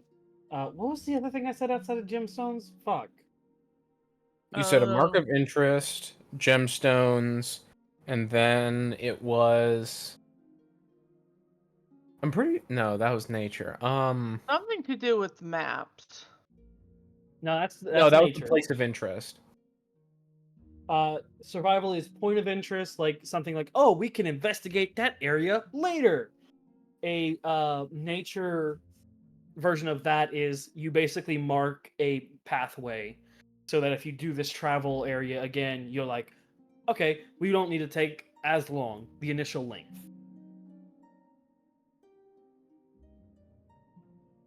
Okay. But I find a second gemstone, yeah? Yes, you do. I'll say it's what type of gemstone do you think it is? Try to remember what the fuck I. Well, the first one you gave me was a ruby. Yeah. Which one was the one you gave Dein?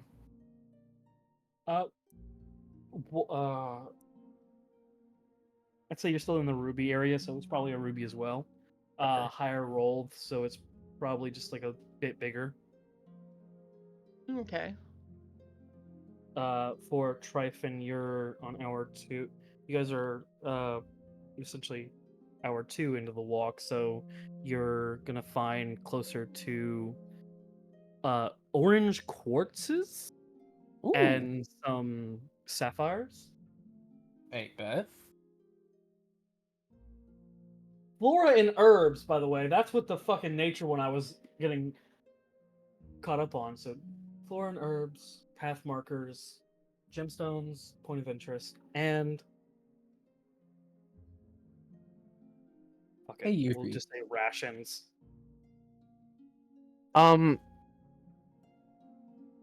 If I wanted to, let's say, look for a feather of a specific raven, what would that be? That would be animal handling. Animal handling? Okay. Mhm. I think I have a +3 in that right now, because I believe that's wisdom. That is, yes. Alright.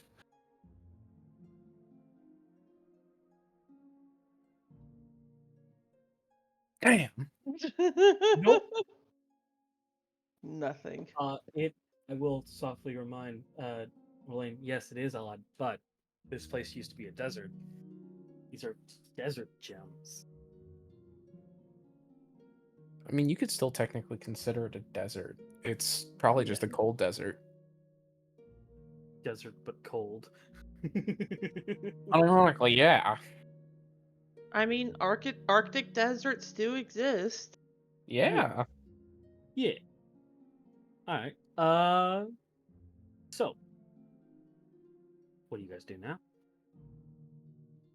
I go- I could, think you both got one more roll, right? Yeah. yeah. I I think could try rolling a nature roll. Get some herbs. Yeah. I'm going to try my luck with that. Ooh, shit, 18. You find a batch of herbs, 2 herbs specifically. Okay. So I have a ruby, an orange quartz or citrine, as Orlain put it, and and two sets of herbs. and Dane at this point is just gonna look for high quality stone. Being Oh, who he is, he's just gonna look for either high quality stone or something along those lines, and basically fill up his rucksack full of it. Fuck. Better to get the bad rolls out now. But you no. Nah, you're good. It's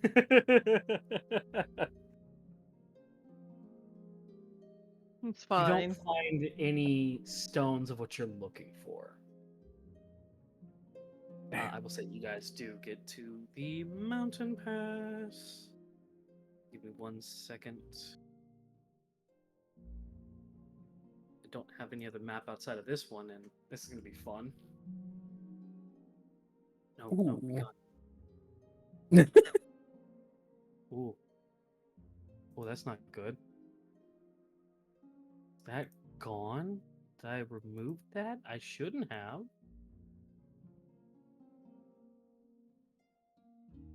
I will say you guys can start right over here. Hold on, I stepped away. Right over there in that area.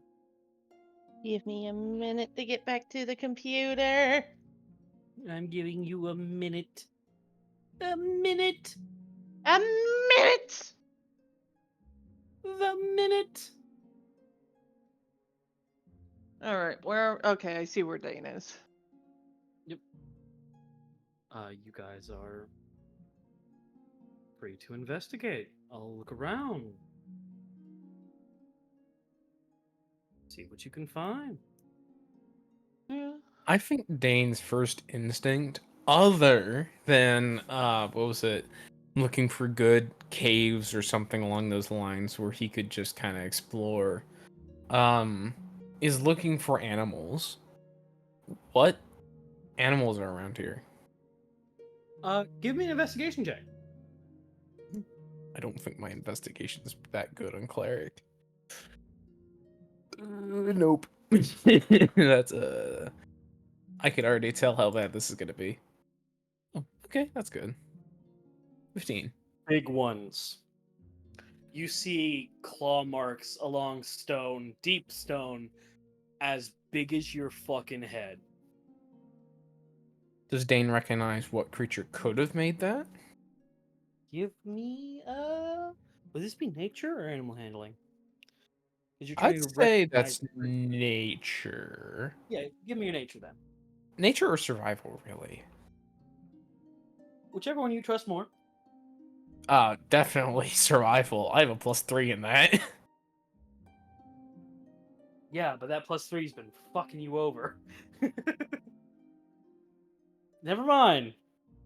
Fuck that, I guess. It's decided it's not. This looks eerily like griffin claws, but no griffin's that big. Damn, I was my Also, immediate thoughts when you said it was like big ass claws was like it's a bahir. no, that's not up here anymore. Uh, There it is.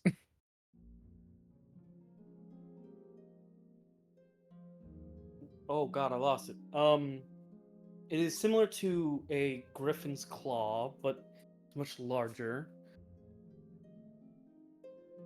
And it does not seem fresh. It seems old. hmm And I will say that your ping has gotten closer. It is within let me measure this map real quick so I can get an exact number from you. Yeah, it is definitely within at least 100 feet of you for sure. Oh, bet. Okay.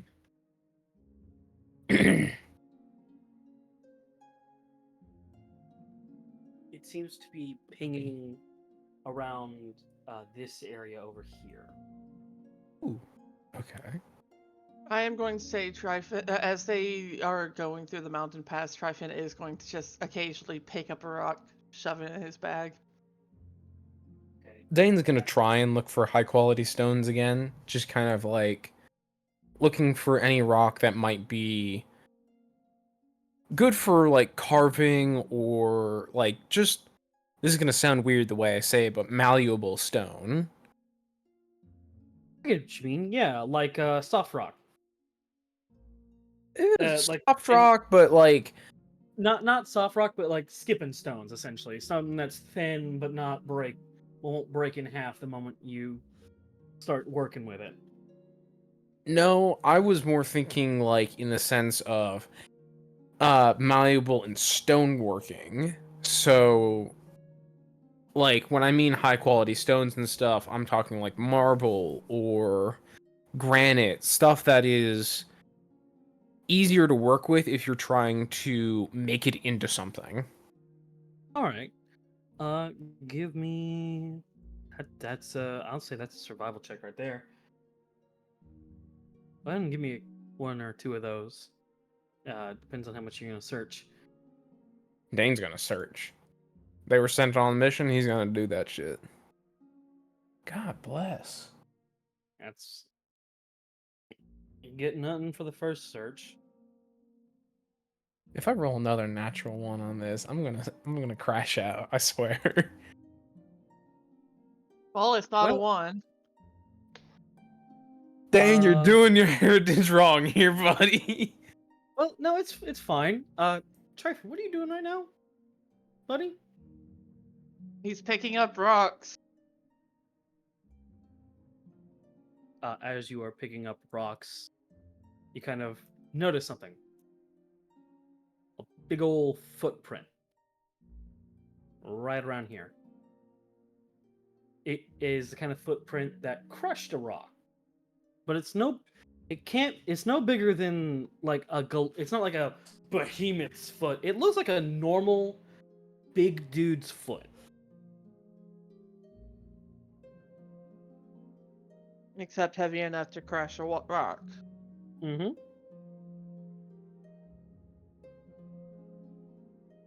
Can I investigate it? See how old it is? Sure.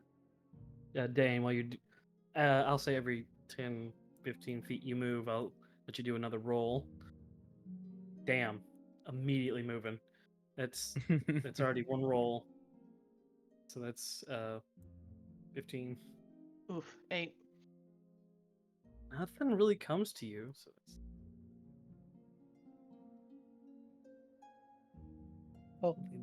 give me one more roll because you are technically a good 30-ish feet if you go by this logic.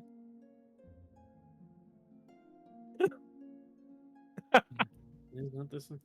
So you're gonna keep looking, I imagine. Mhm. He's also looking Perfect. for the Heliodor he's probably near.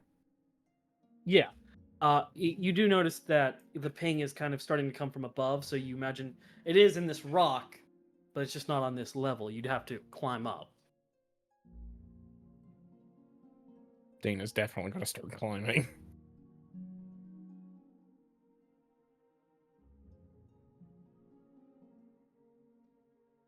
I do want to ask, which direction is the footprint going?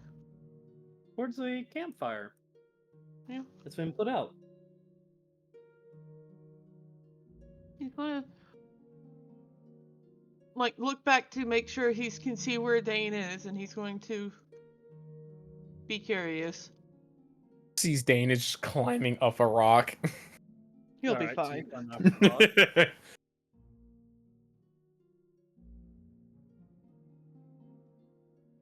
So you start. We'll start with you, Dane. You're climbing up the rock. Give me an athletics, bud, with advantage.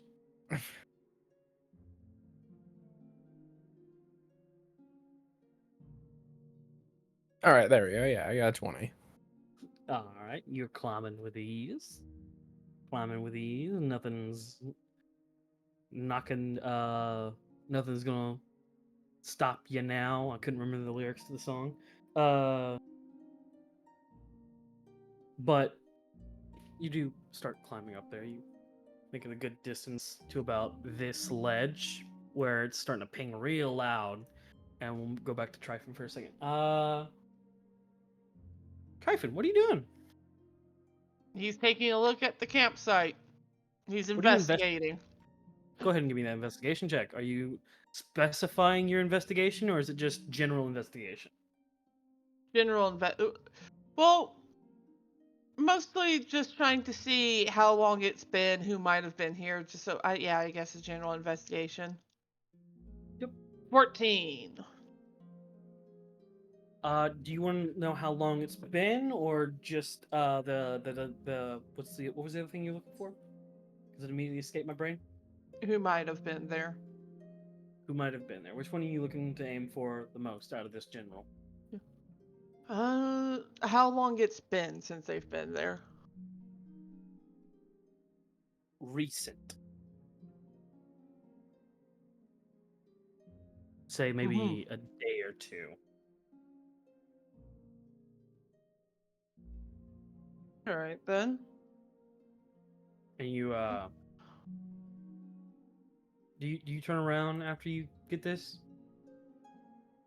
Yeah, because it feels like it would probably be kind of important to let Dane know, hey, there was someone who was here within the last day or so. I'm guessing Dane's just kind of like on top of the rock now. Tryphon? Yeah. Get Go right ahead. here and you turn around. And a figure is standing behind you. Very large. He's too large. Why is he 10 feet? He should only be 7. Very large. And he's kind of towering over you, and he's like, "What are you doing over here?" Well, it would be logical for someone to be curious about a campsite in the middle of nowhere, wouldn't it? Is it? I don't deal with none of that logic stuff. That's for the weak.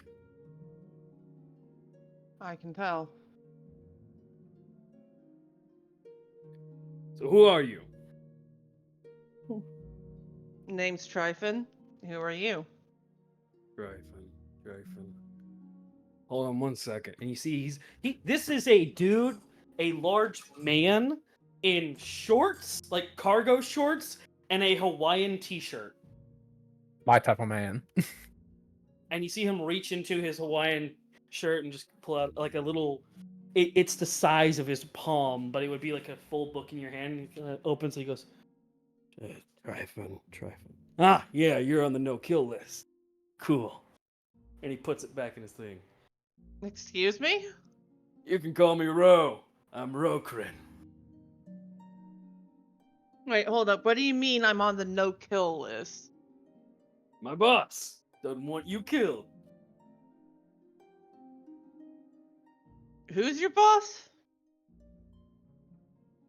Oh, hold on, actually. I gotta make sure. And you see him reach into his thing again and start pulling out, and he kind of leans down. And he's like, Hey, you know Common, right? Yes, I do know Common. he opens it and he takes it, like he shows you this book, and he starts flipping the pages, kind of trying his best to be gentle. Right here, right here. And he shows you a list of names. It is the party's names. And you see a list in familiar handwriting saying, "Do not kill." And it is signed with a dash, an S, and J. Delightful.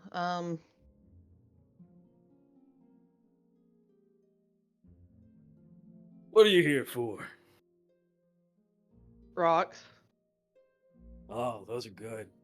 Especially if you cook them right. They're not for myself. Ah. Oh, well, you gotta try them. Here, come here. And like, it's go ahead and give me a strength save if you want to try to resist this. As he takes you to the campfire. Come here. You gotta try this. This is good. It's just like, It's good. all right, wait, okay, hold on. You are Ragdoll, Raggedy Ann with hooves, and he picks up one of the edge stones that's to stop a fire in one of his hands, and you watch him close it, and you can hear the rocks crumble like a fucking cookie. And then he holds out a hand. Go ahead, take a small bit. Try it. Just you don't even you got weak teeth, so don't try biting it. You just down the hatch. Can I roll insight to see how likely it is for me to be fucking murdered if I refuse? Go ahead. Does Dane hear this? Oh, absolutely. You heard the initial from Dein, from Tryphon, and then you looked back and saw a towering man blocking your view of him. So I got a 19? 19. You're on the no-kill list. He's not gonna hurt you. Yeah. Tryphon is he's going like- to.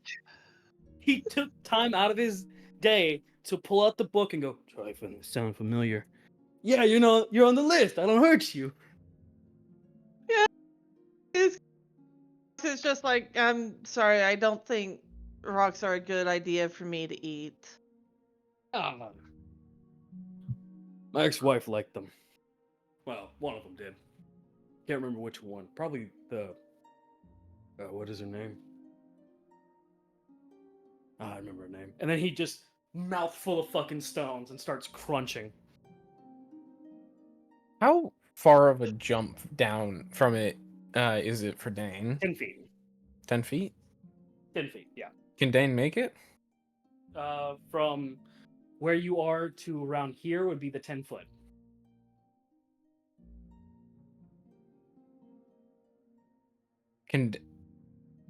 What I'm saying is, can Dane jump safely off of that? Yeah, oh, absolutely.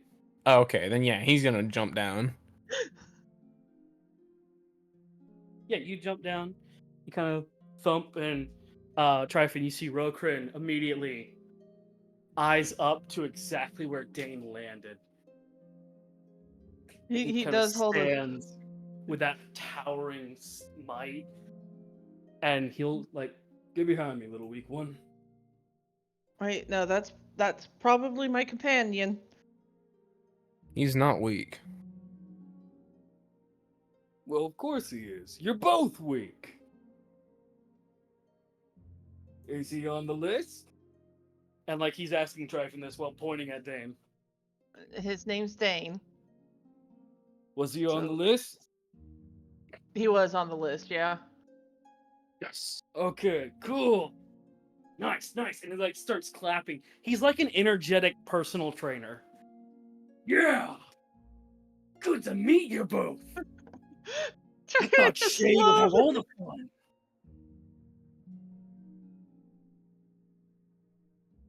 He sees Tryphon just peering around the rock with the expression of help.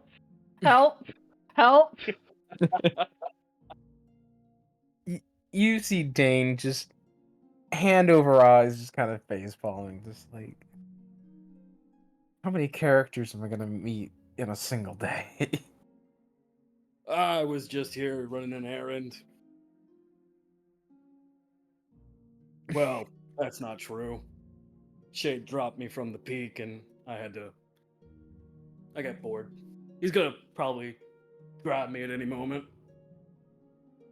Who? So, wait, Shade is here? No, he teleports me with his little card portal tricks. You know, with that little weird floaty orb thing of his. Oh, Fucking right. Yeah, weirdo. that.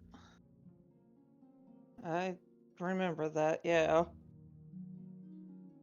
Shade. Yeah. He put me at the bottom of the sea last time. That's why I didn't get to meet none of y'all. So Oh my god, pumped this is for the it. guy! This is the duck! Yeah, this is the dog.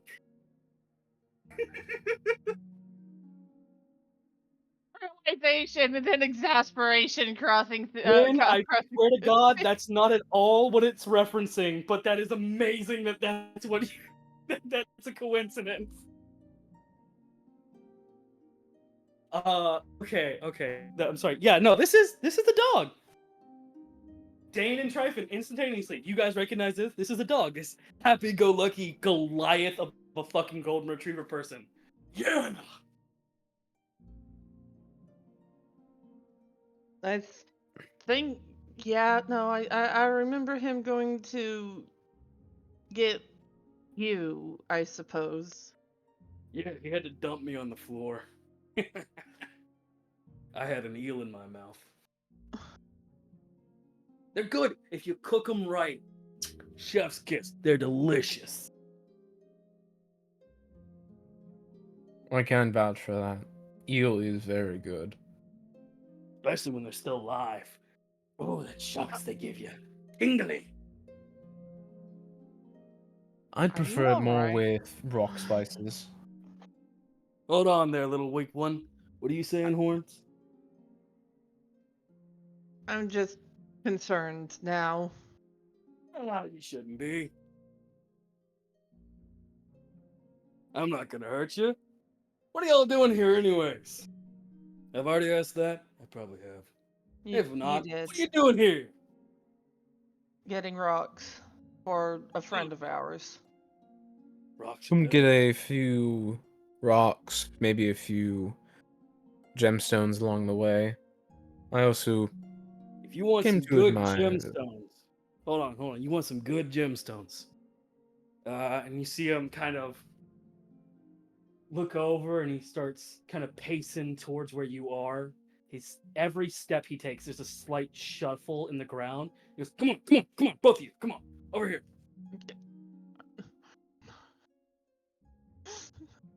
Come on, around the corner. I'm not gonna sneak attack you. I don't believe in that bullshit. That's all. So, good rocks. They're in the deep sediment, and you see him just push his fucking hand into the stone and kind of rummage around like he's in a closet and pulls out what you're looking for. Oh, we're doing This this number. good shit. Oh, we're doing This, this number. Oh, I love yeah, this. this is the good shit right here. And he sets it down in front of you.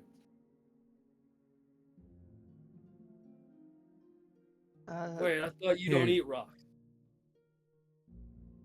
let me try No, that. it's for a And Dane, friend of ours. Oh. Dane's gonna Hey, cast Stone Shape and just stick his hand inside as well. ooh, magic. I don't believe in that, but that's some good use. Power. That's And he that's runs, like, pulls his arm back and thrusts it shoulder deep. Like this. Dane's a little bit more gentle with it, but he definitely like goes up to his shoulder in it and just kind of like he's rummaging around with his hand trying to figure out like what's exactly in there. See if he can kind of do what he's doing.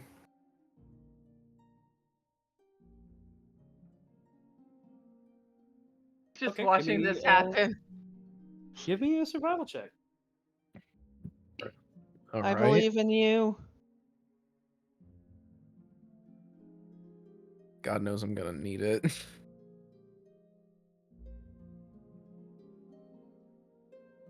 God damn. God, wow. So Here, wait. that's Actually, good. before that goes through, I'm gonna Yeah. enhance ability on myself. Okay. So, in that sense, I'm going to. So that would be Owl's wisdom. So I have advantage on all wisdom checks as long as I'm concentrating on it. All right. Let's go ahead and roll again. Yeah. Because this is some bullshit, and I'm taking a stand against it. Thank God. You find it is not the size of what he pulled out, but you do find a hefty type of stone. Dane's just kind of gonna maneuver that out and just try and pull it out as well. All right. Go ahead and you pull it out with your shape rock. Yeah. Mm-hmm. Shape stone. Shapestone. You Yeah. do pull it out because it is not stone. It is a gem. And you are focusing on that differential. So you do pull it out. I will say, now that I have enhance ability up, my locate object is just gone. All right. So just heads up on that. And then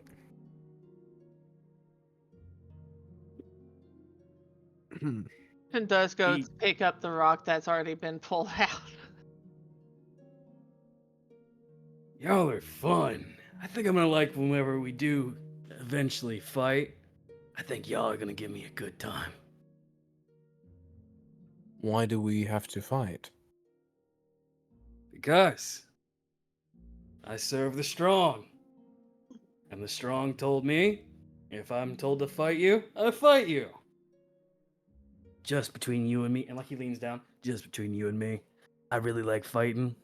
It's like my main thing. So, the only reason we're not doing it right now is because I want you to get stronger, and I was told not to, and I really don't want to right now, so double entendre. That's not at all what it means, and he's not aware at all. But he's just thumbs up to both of you. You have a fun time. I'm going to. Wait, I shouldn't know where you guys are going. I'm gonna turn around and count really loud. Y'all should go. And he like It's does, Dane he looks does back at exactly it. Tryphon. Yeah, no, he walks off from you guys. At which point you learn he's also wearing fucking sandals. Covers his ears and starts going 1, 2, 2. Tryphon just leans over to Dein and just, we probably should go very quickly. How long do you think it will take him to get to 10? I don't know. Well, I it don't want takes to find out. an hour or 2. I mean, 2. Let's just Let's go. go. Yeah. We're going. You guys are going, and you just hear very distantly, have a nice trip. 3. And there we go. I want you to understand that was a genuine random encounter. You guys caught him perfectly as he was just like, I'm over here now. Because he's randomly at places due to Shade dropping him places. You caught him in one of the maps that he was actually on. I'm so proud of you guys. It's so funny. But you guys take the Literally time have you had. no idea what to do with this guy. It's literally just like, if I just smile and nod, I'm sure it'll be okay. So you guys head back, and that's where we're going to take our first 10 minutes. All right. Go ahead and pause recording. It's like 2.5 hours. I know, but I want to do the thing. I want to like spend the last half of it with you and Aurelia because I know I wanted to get to that, but that got out of hand, and I didn't think it would take that long. Okay. Fucking Zoom recording. Orlain, after cleaning up and making sure everyone has at least something, he does like go about like as they're out getting rocks from Oric or gemstones, whatever they return with. He does walk over,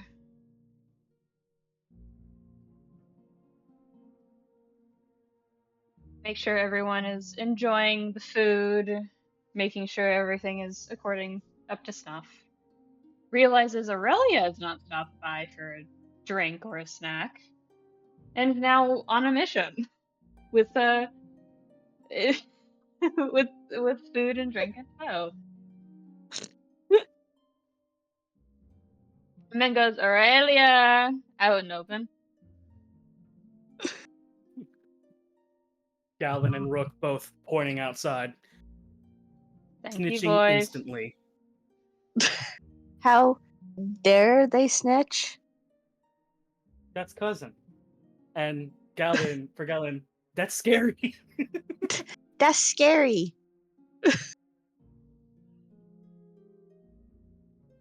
Just the look from beyond the veil of the wall of just like Aurelia. Just slow look over her shoulder, like, oh, what? Aurelia, Yes? have you ate anything? No? I was going to eat when I came in. Do you know how long it's been? Nope. It's been a few hours now. I've been able to give everyone else their food. Cece's having outside time. It's good for his brain. Looks over at Cece. I imagine the baby is like rolling around in the snow. Oh yeah, no, this is it. This is Cece's element. Just absorb the snow, and I will grow big. Kind of rolling around.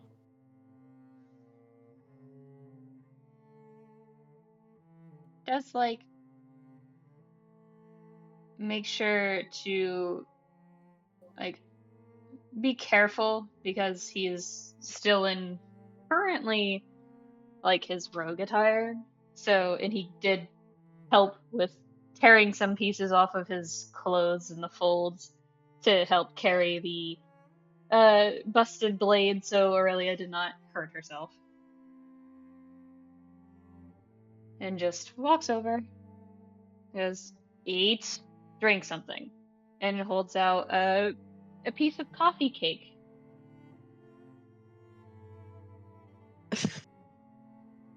And some water. So, because, trust me, coffee and cake are very, oh boy, It's strong. it's strong. Takes the coffee cake and the water. Little smile. Thanks. Well, tell me when you're done eating and having a drink, because I need your help with something. Yeah, you said that earlier. What do you want help with? I need help making my weapon.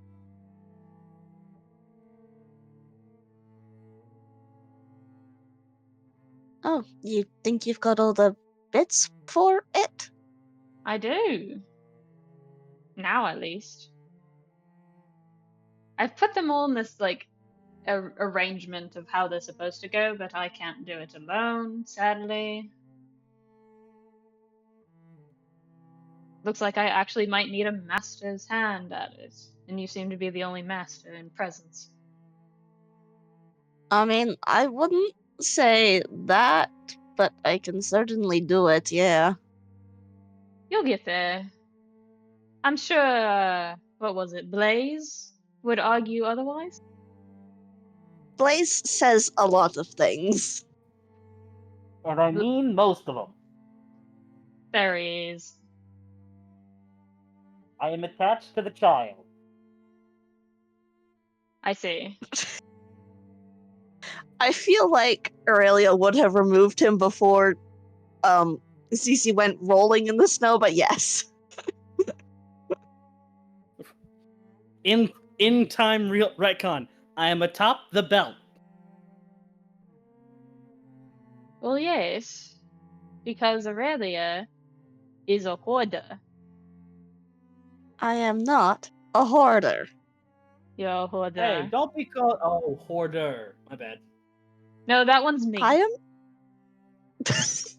Orlain. What? Well, honesty is the first step to recovery. No, it's a compliment. From anybody but you know who. Yes, yes. I do not. We'll get around to it. We'll explain some things to you so it's not just constant out of the loop. Alright. But yes, go ahead, eat something. I'm going to go back inside, grab something for myself now that everyone is eaten. So you're free to follow me or watch over Cece.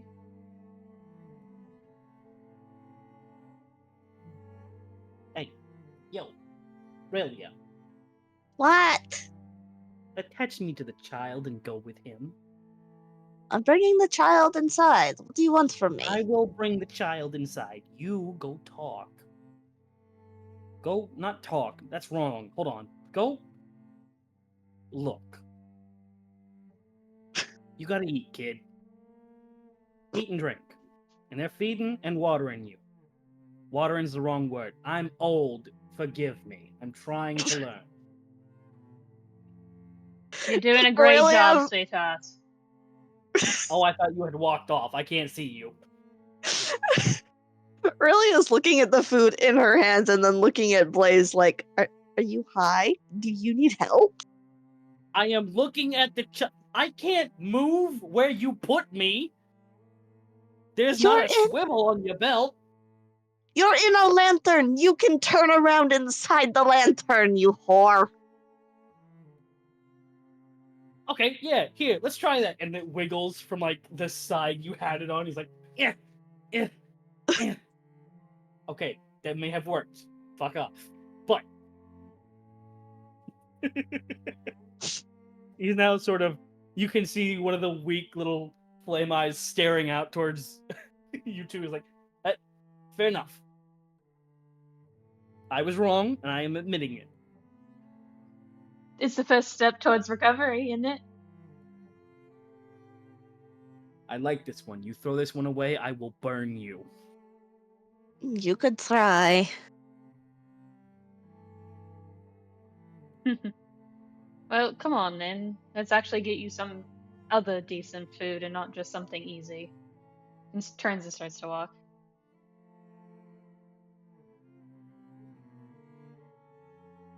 Hop. Following our lane.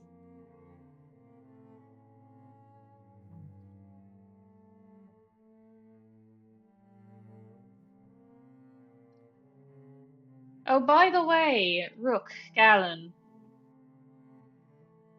Hey, what's up? Because you were so gracious in helping me find Aurelia, you're You free were? to. Yes. You're free to ask me whenever if you want something specific for anything to eat. I think I like this sort of thing. I will say, what's both of your passive perceptions, by the way? 16. 19.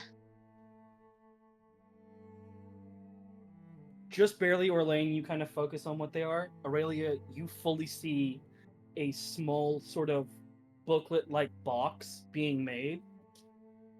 And it's like in Rook's hand. He's like finishing touches of it. And you can see he's fully got like some sort of arcane insignia on it. Insignia? How do you? What do you Insignia. do? No. Like the A brand. He's got an arcane brand in his hand. Signet, thank you. Yes.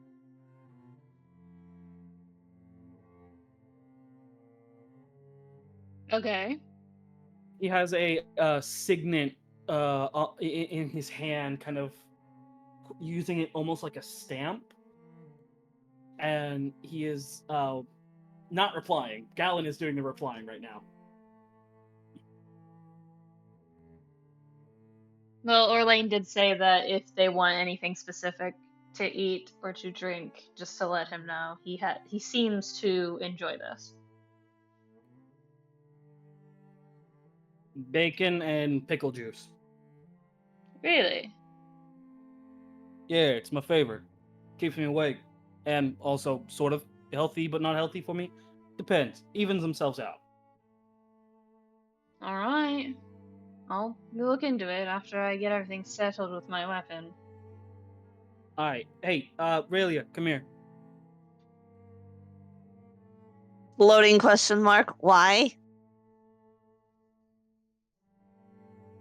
For shits and giggles, I got something for you. Why am I Go going ahead. Blaze? This is Rook. You're doing your best. That's what's going on over there.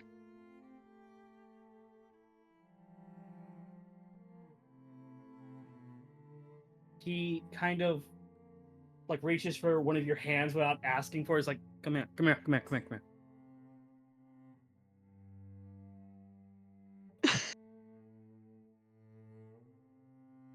What? Give me a hand.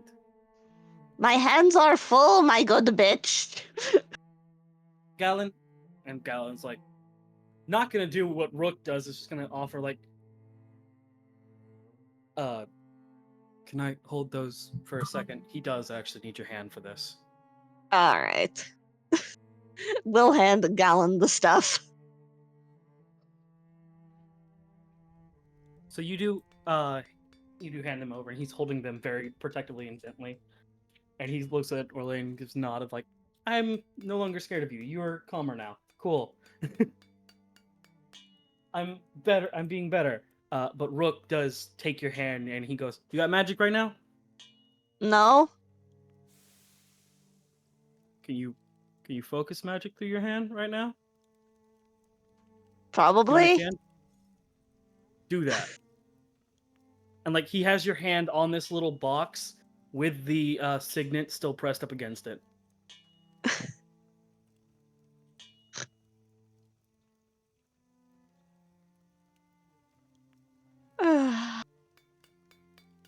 Aurelia will do the thing even if she's completely baffled.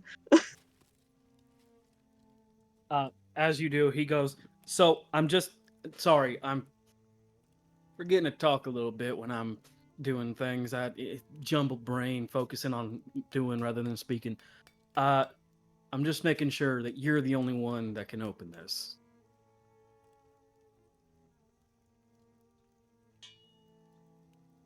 And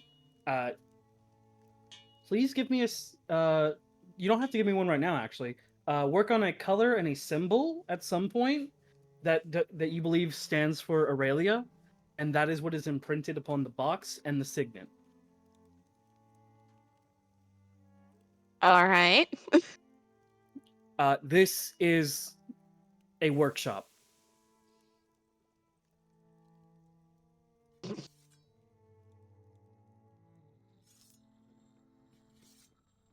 Giving Rook the most confused look in the world. Put the ring on. Put the ring on. All right. Now open the. What finger do you put the ring on? Probably her left-hand ring finger. It immediately sizes perfectly to fit there, snug but not too tight. And he goes, "Okay, now open the box."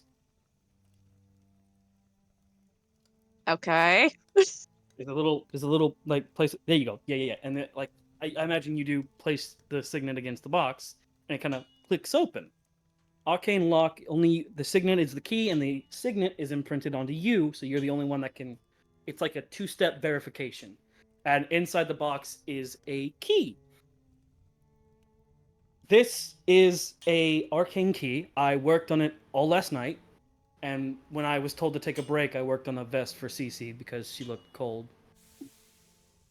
He did think it was very cute and insist on showing it off this morning.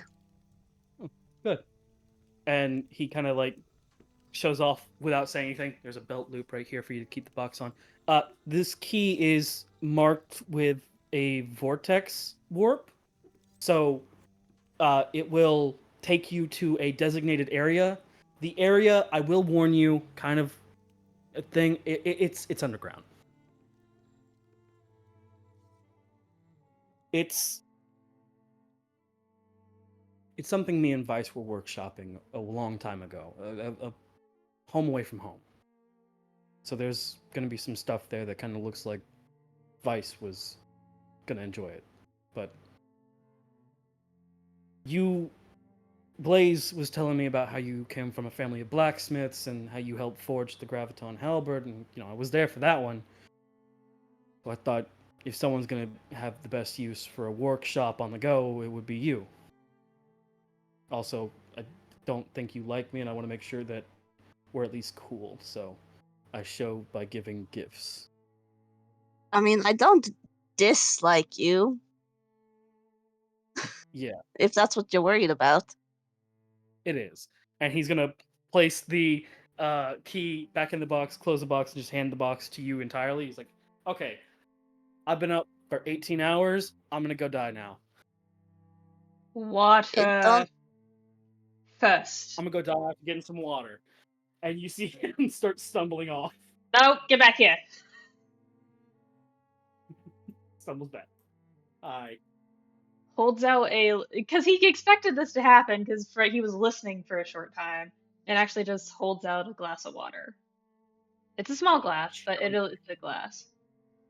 He very softly chugs it, not like a full like chug, but like it's gone in like a couple gulps. Now you can go die if you want. Aye, Captain. And he just moves to another area, and he passes out on this bench. Galen looks at the two of you and just goes, I'm gonna go with him. Make sure he's... Yeah. And just openly finds a reason to leave you alone. Just the thank you. Please take care of my cousin. Got it. And then looks at Aurelia while he's holding actively a piece of, like, 2 pieces of coffee cake.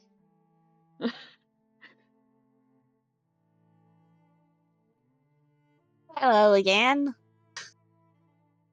I hear something about a workshop? Yes. Rook made this, and she'll like hold up the ring in the box and just sort of like look at Orlain. Apparently, someone, shoot to look at Blaze, was gossiping, and Rook thought this would be a good thing for me to have. I'm a talking fire. You leave me alone with a blacksmith or any sort of mage smith. I'm a talk. Ah, so you're a gossipy bitch under specific circumstances. I'm the baddest gossipy bitch, first off, thank you. I fear the moment I go back to Artificer around this one. I mean, You shouldn't. He at least seems to know what he's on about this crafting stuff, so yeah. But I think this should make it easier to craft weapons, so we don't have to trek back to a forge every time we have more weapon stuff. Oh, good. So we can do that now? Or do you want to Do you get want to something do it? more? Well, how much have you ate? I had the coffee cake you brought me. He stares into the middle distance for a second. Just that fucking scar look if I'm surrounded by morons.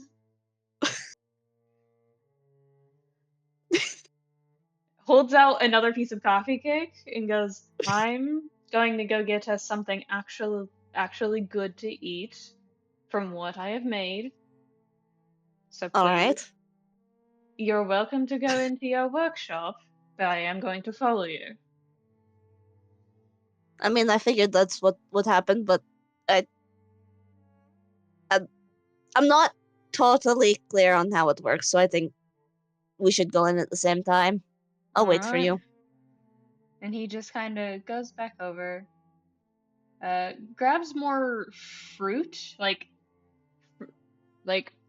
prepared fruit and stuff like that, and make sure that it's healthier than coffee cake.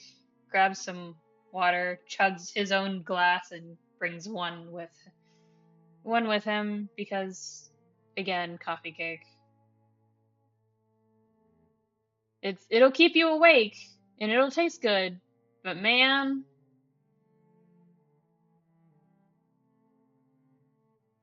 he's like, all right, I have the fruit, I have the snacks, I have drinks. Let's get going. All right. Let's go.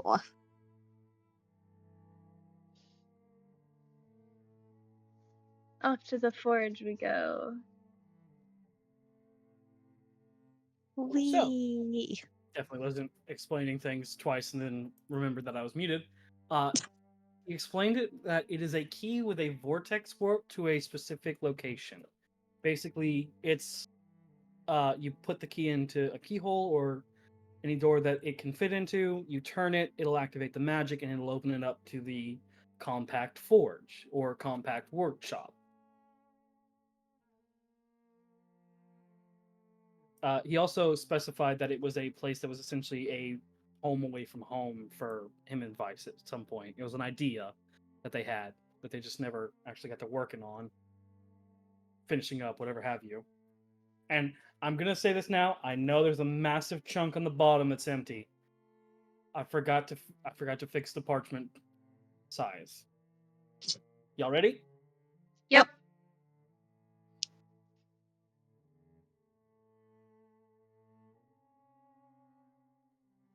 I mean, on the other hand, leaving the bottom empty does mean we can add more stuff later. Yes. So you would come in around here, The stairs. the stairs. Okay. Important question. I'm gonna use you for a reference, Tala. Are you Yeah. too big for this area? Is this you guys are too big? Give me 1 second. I'm gonna put you back on the rook base. I gotta adjust the size of this real quick.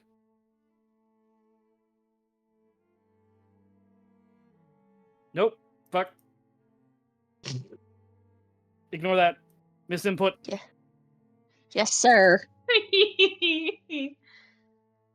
Just stop it. It's not funny.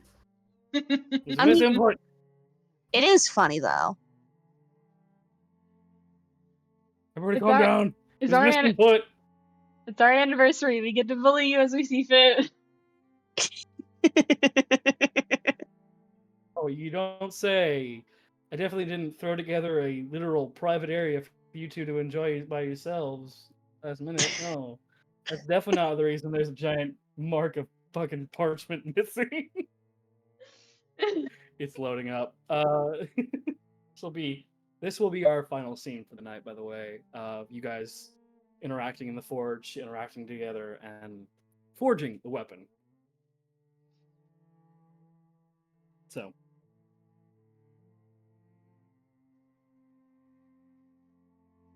okay.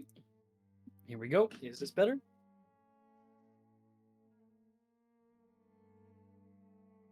It's 20 sizes bigger, so it should fit you guys a bit better. Again, right here. Okay, yeah, no, that's perfect. Yeah, again, using Taylor for example. Yeah. Yeah, okay. Okay, good. You're not Goliaths, the small stuff. Okay. You go to a door. Insert this key. You open this door, and it's a portal. Full on, it's a portal for about half a second before you see a staircase. You start going down the staircase, and you are immediately met with a bit more than normal. You're met with. Hold on, got the perfect ones for this. Downtime harp plus Alice piano.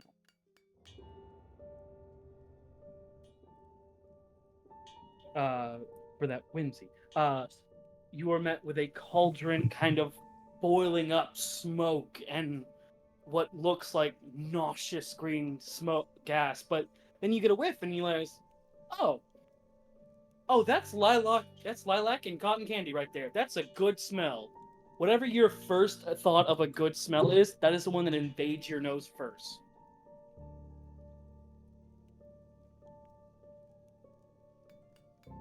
So, the door before you, this large vault, kind of as you guys are taking in initial things, does open up for you as you are now free to roam. Go ahead. So, Aurelia, Yeah? you really don't seem to have much interest in a lot of things. This is a poor choice of words, but I'm mostly concerned. I mean, that's understandable, I'm pretty sure at this point. Hmm. Is there anything you do have interest in? Like the way I've apparently got a knack for cooking. Well, I've only done it once, but the smithing and making stuff felt really nice. Well, good thing I asked you to help me out, huh? And nudges you. Indeed.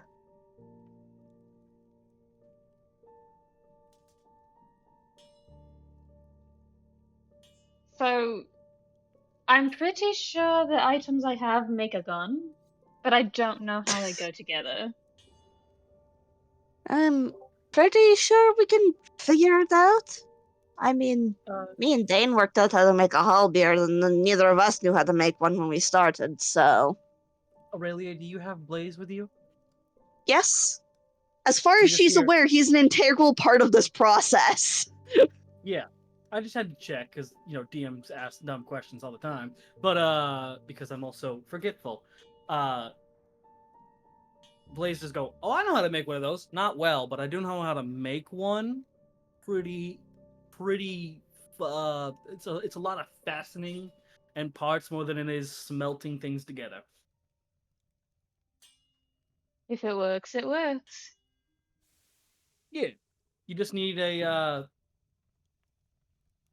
Well, first you probably need a room for enchanting, and as if on command, this door over here. Let me change the color of my light real quick. Because This you're color, orange. yeah, because I am a brownish orange that's mixing with the background. This door kind of opens up for you guys. Oh, look at that! Go nuts, kids! I'm not surprised Rook made this place after all. He hands you a piece of mango. Eats the mango immediately, no question, and then pauses and looks at him like, what? You will You just just eat a mango and not question it. Oh, Mango's tasty, but also, like, I don't think I knew that until about 3 seconds ago. Orlain just kind of wheeze laughs a little bit, just like.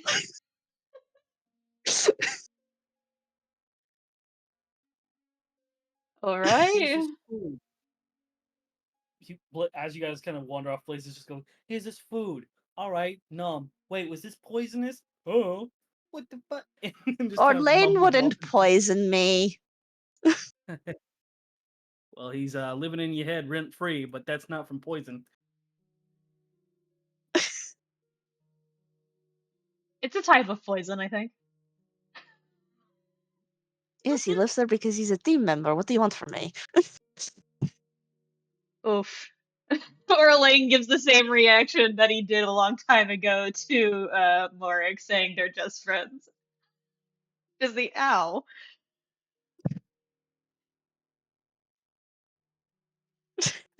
Oh, oof.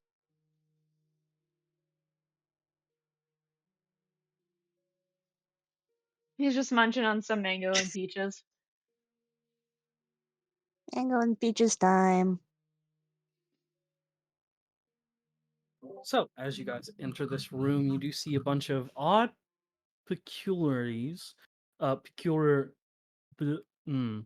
peculiar items and gizmos. Essentially, I couldn't find something in there to fit it, but this, I know this is a desk. I know this is like one of those.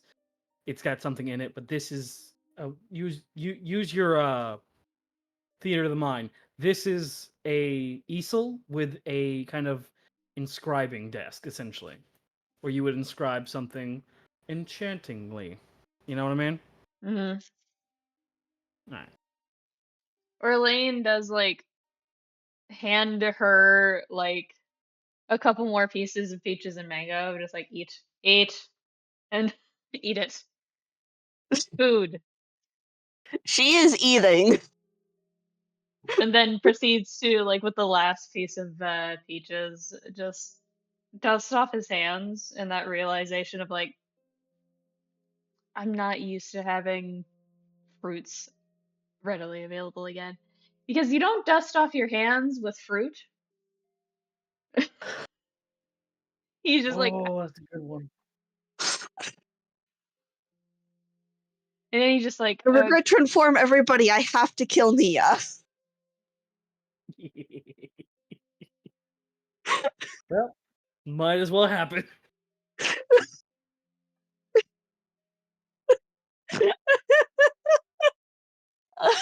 well, she would be at that stage if she wasn't dissociating all the time. Damn. On the anniversary, no less. Damn. Especially on the anniversary. Fuck off. Fuck your chicken strips. Fuck your chicken nuggets.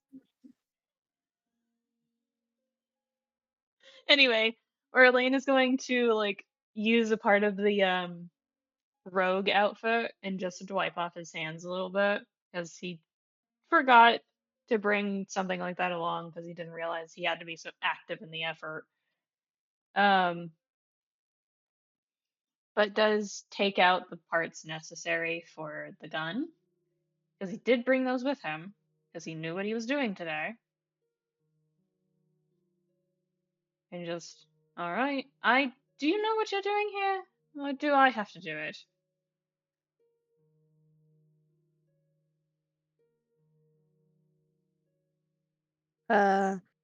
I mean, hypothetically, I think I know what I'm doing, but also instructions are kind of what Blaze is for at this point.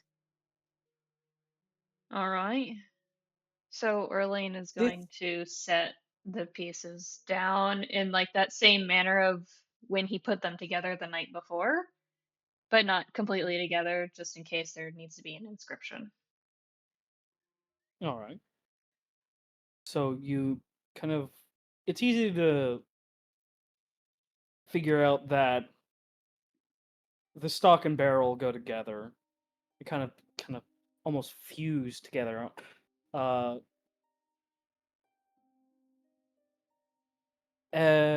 this is when Blaze kind of starts talking. Aurelia, there should be a chisel nearby. You got one?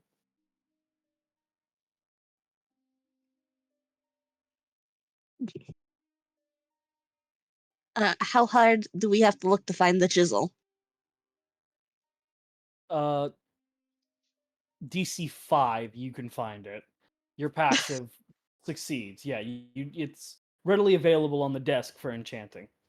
And just nod, picks it up. Okay, you're gonna take one of those runes there. You're gonna carve it into the little parts that go a part of this. That make up the gun, the springs, the trigger, the bolt. Is this a bolt action? I don't know what this is. We're gonna figure this out though. Feel it through. You're gonna figure this out. I'll help you. I'll be the heat, but it's your hands. You're crafting this. Your friend's helping you. You've got this. Okay? Blaze, Alright. I feel like Blaze said friend in that manner of like, yeah, I heard it too. That's rough, buddy. Yeah, you got your friend here. Sorry again about that. We're here for you. Blaze The voice. duality of a I'm so fire. sorry my goddaughter is stupid. Oh, it hurts. He's had this happen twice now. Twice. Currently, like Blaze is in the mannerism of she's running a race at a baseball field right now. She's not there all the way yet. Give it time. I know. I'm willing to wait. And I feel like Aurelia is just like, what's happening? God? Hello? Aurelia, No more God something here. happened here. Touches the earth, something bad happened. Something is currently happening here, but that's for when she's not trying to work on things. All right. So you take up the chisel, right? Uh, Chisel and pick. Yes. Yeah. Give me a crafting check with advantage.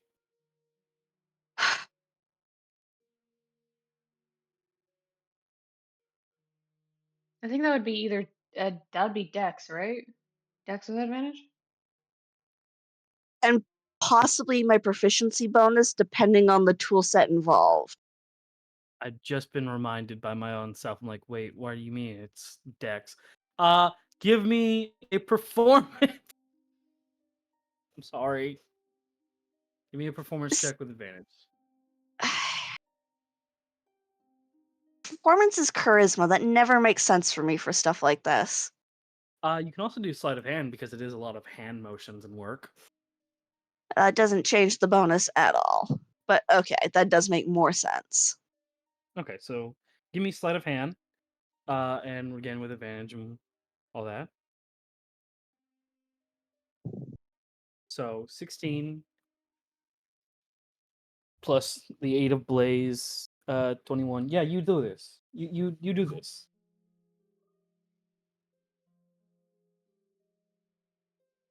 Oh yeah, I have that. Why is the music not going? What? Hello?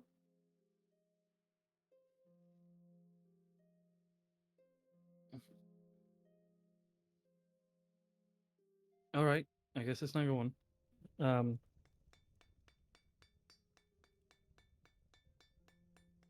Look, forgot they exist Man's head is full of empty. at all times. So He's got 2 brain cells and they're both competing for 3rd place. no, they've both forgotten there's a race going on at all. So you carve. First thing you carve is the trigger. Something simple. You have a bag of runes, and you're carving every little intricate piece. And the more you carve and kind of collect, the more it kind of meshes well with this barrel that's started out bright, kind of enchantedly blue, and is now kind of dimming down to a more navy kind of color, like the navy on Orlain's shirt, like that kind of navy color. And Okay. the runes and stones seem to be matching that. As eventually they start kind of like looking to click into place, and the more, give me a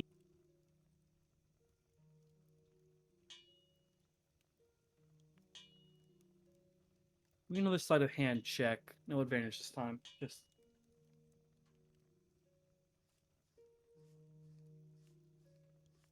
Yeah, 30 that 20. works. 30-20. You don't even realize it, but you've reached over, you've picked up new tools, and you're assembling this gun pretty easily. What do you and Orlain talk about while you do this? I will. That is also an open offer for Orlain to start a combo if needed. Well, I think he has the mentality of like, he's okay. So I need you to understand his dad's an artificer. He knows better than to interrupt the work process. So he's like carefully watching in case something goes wrong, but he's not gonna start a conversation unless she does. I'm gonna give Orlain this.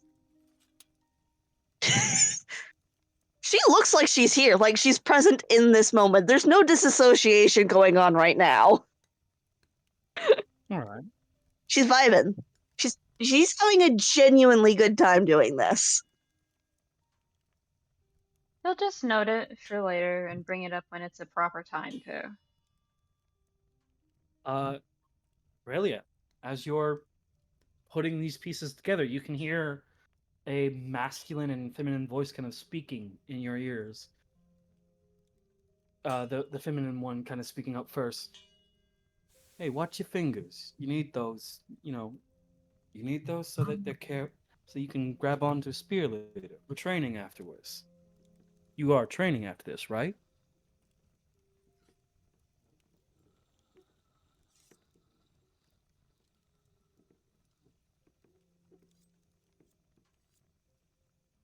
Seems to be waiting. Whatever voice you were hearing seems to be waiting for a reply from you. Aurelia, visibly baffled, but like has this sort of automatic mumble of yeah. You hear the masculine voice again. Don't rush her. If she's working, she needs focus on this. This is not just for her. Practice makes perfect, but you gotta enjoy the. What's the word, sweetie? The commitment to the objective? No, that's not it at all. Aurelia, what word am I looking for? Hey, don't forget to tighten that screw. The process? It's small. Yeah, the process. You gotta enjoy the process. See? My girl's smart. She's got this.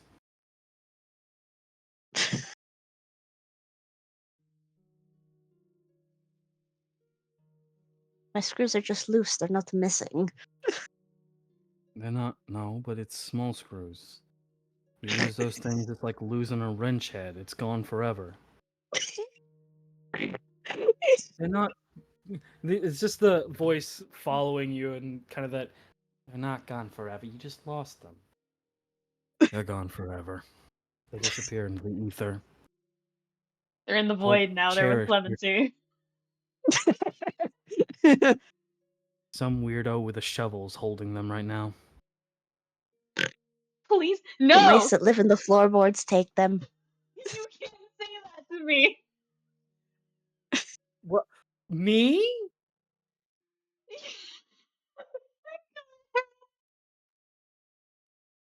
I may have been told about the shovel. But no, Aurelia, as you're working, you don't even realize you don't need to attach everything. The gun is assembled. It's missing one part, the feather. The barrel is tightened, it's locked into the stock. A trigger, a bolt, a receiver, all this has been carved into everything without breaking any of the enchantments or messing up the magic. You have perfectly assembled everything. You just need to attach the feather. But something kind of gives away. Okay, now get the help. You can't attach that. That's not your destined thing. You need to have them do it. Special, remember? You're doing things that are special.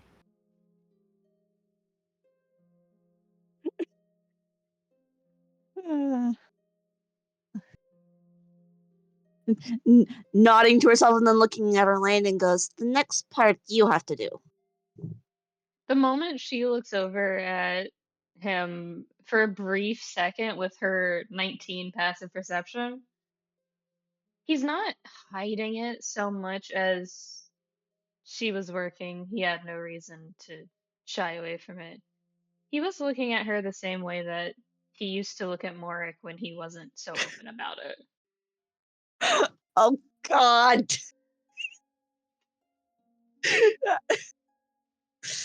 But then it's like immediately, you need my help with what now?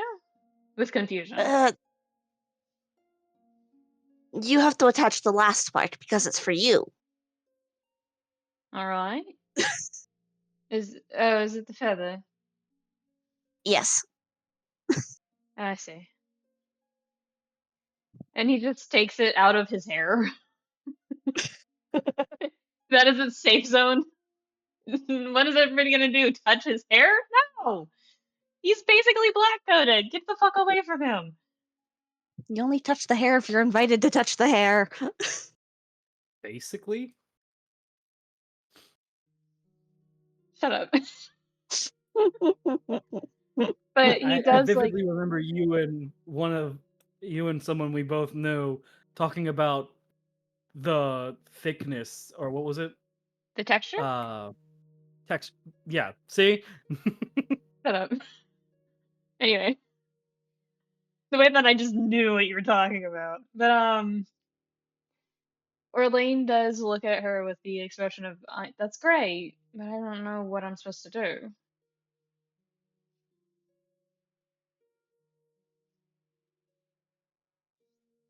Puffs up her cheeks and tries to think. Give me a history check, please. History check. History. Oh, I'm decent at that.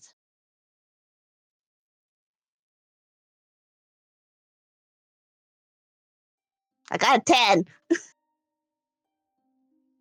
One more time with advantage, please. Do you want me to make the roll with advantage or just roll a second time? Make the roll with advantage. Okay.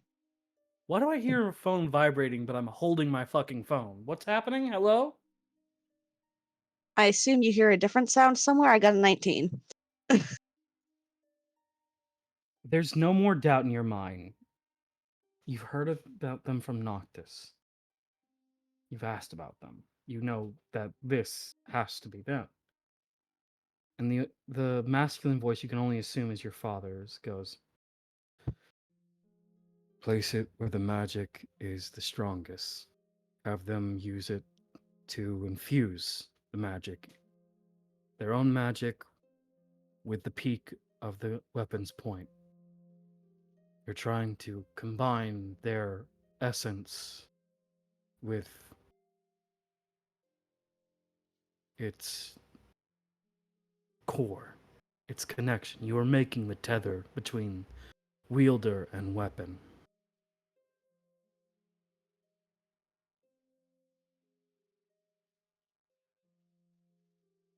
You can do this.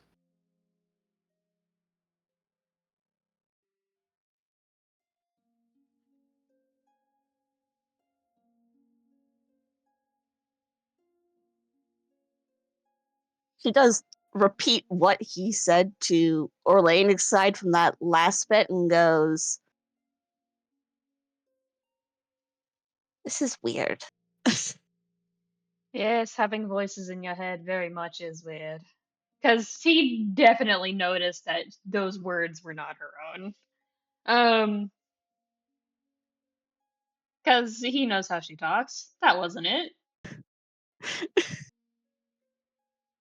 But he does, like, look for a moment and tries to place the feather where he believes the connecting point would be. Which is your weapon, so you're telling me now. Like, the way that I envision it is that it acts as a guide for the wind. So it's it's near probably, yeah. So it's either near the edge of the barrel or just above the reloading, the bolt. Probably Reloading near the area. bolt. All right. So you place it upon there, and it kind of Aurelia. You immediately see all of Orlain's magic manifesting through them, flowing beautifully, a like how orange wind is sort of drawn in old school cartoons, kind of flowing into the weapon, and then the weapon returning it with a soft blue wind, connecting and intertwining into one line. And you hear the masculine voice again. Now, seal it, stamp it. Every good smith needs their mark. Give it your mark.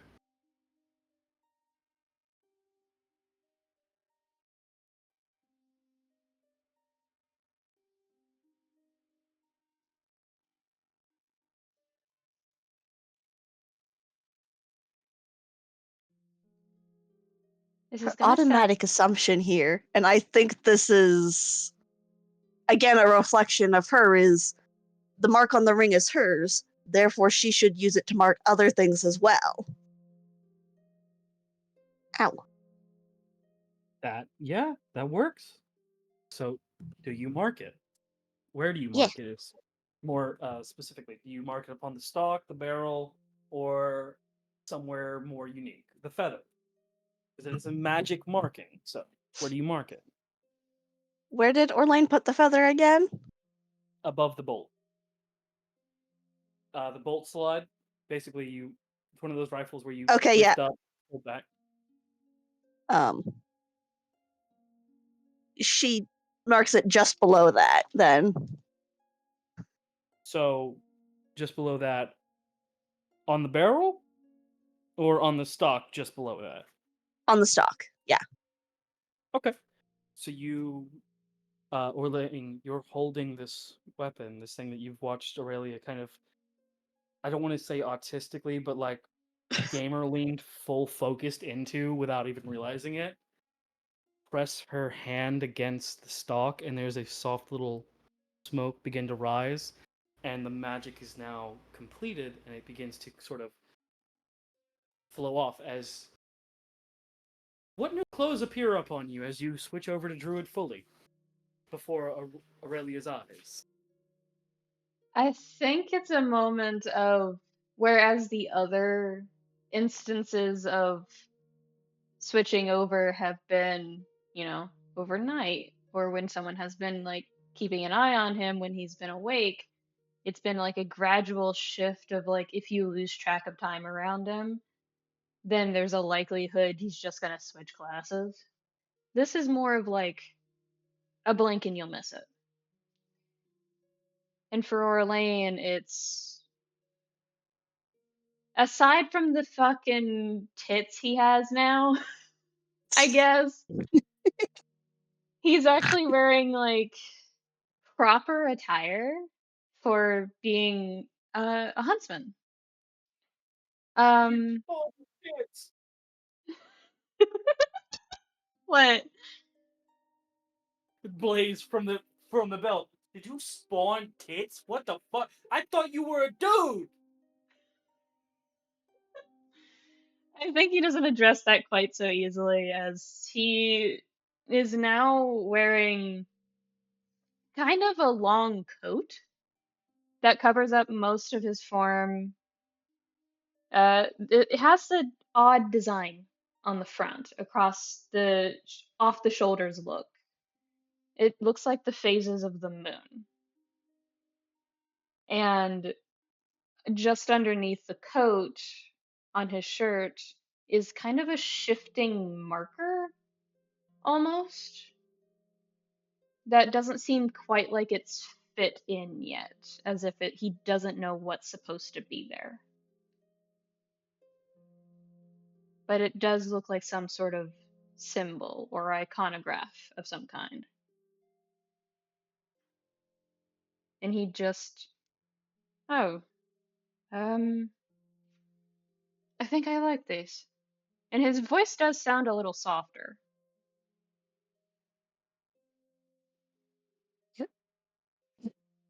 You look good, Orlain. I sure hope so. This is still me.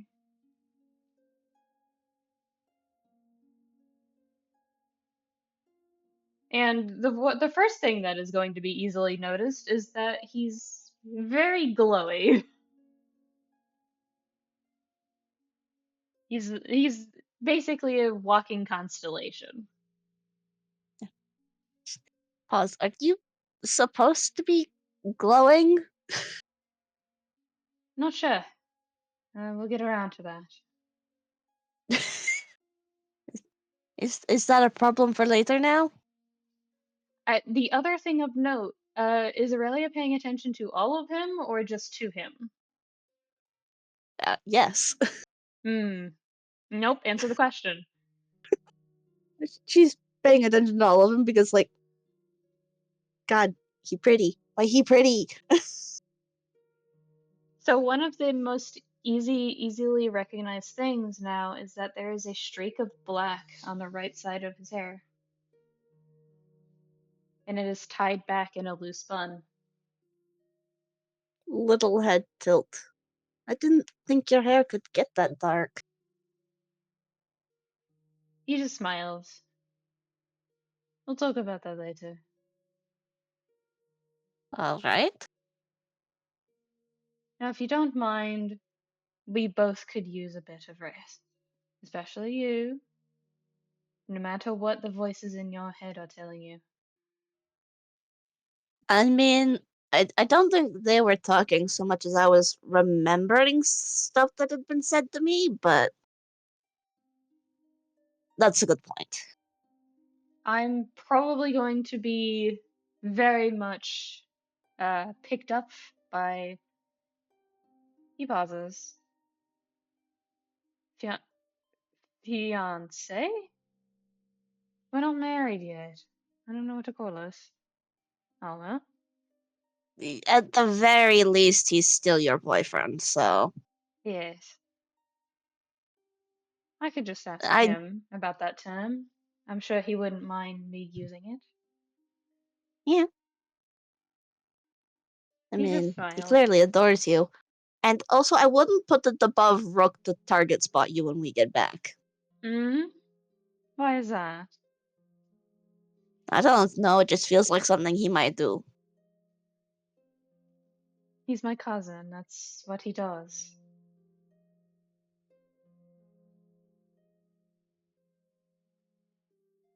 But come on. You need to actually lay down and rest your hands. So come on. I mean, I can agree with rest my hands, but the way you have to lay down. I was going to offer laying down with me, but I understand. And returns and walks away. You can't just say that! Yes, I can. No, you can't. That's illegal. What, are you Are going there to still stop me? laws? Oh, I'm not muted.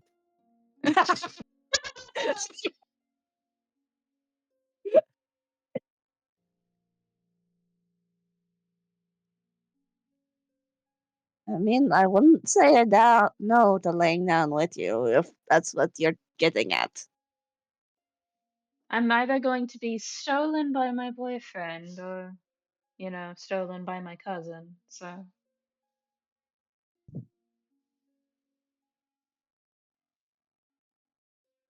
One way or another, I'm getting a bit more rest myself.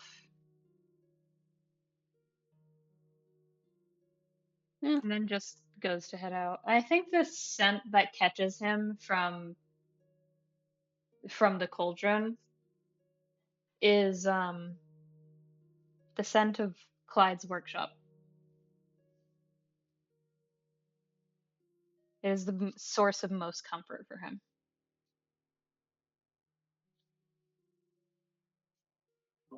All right. And with that, our session comes to an end. Stop recording? Stop recording.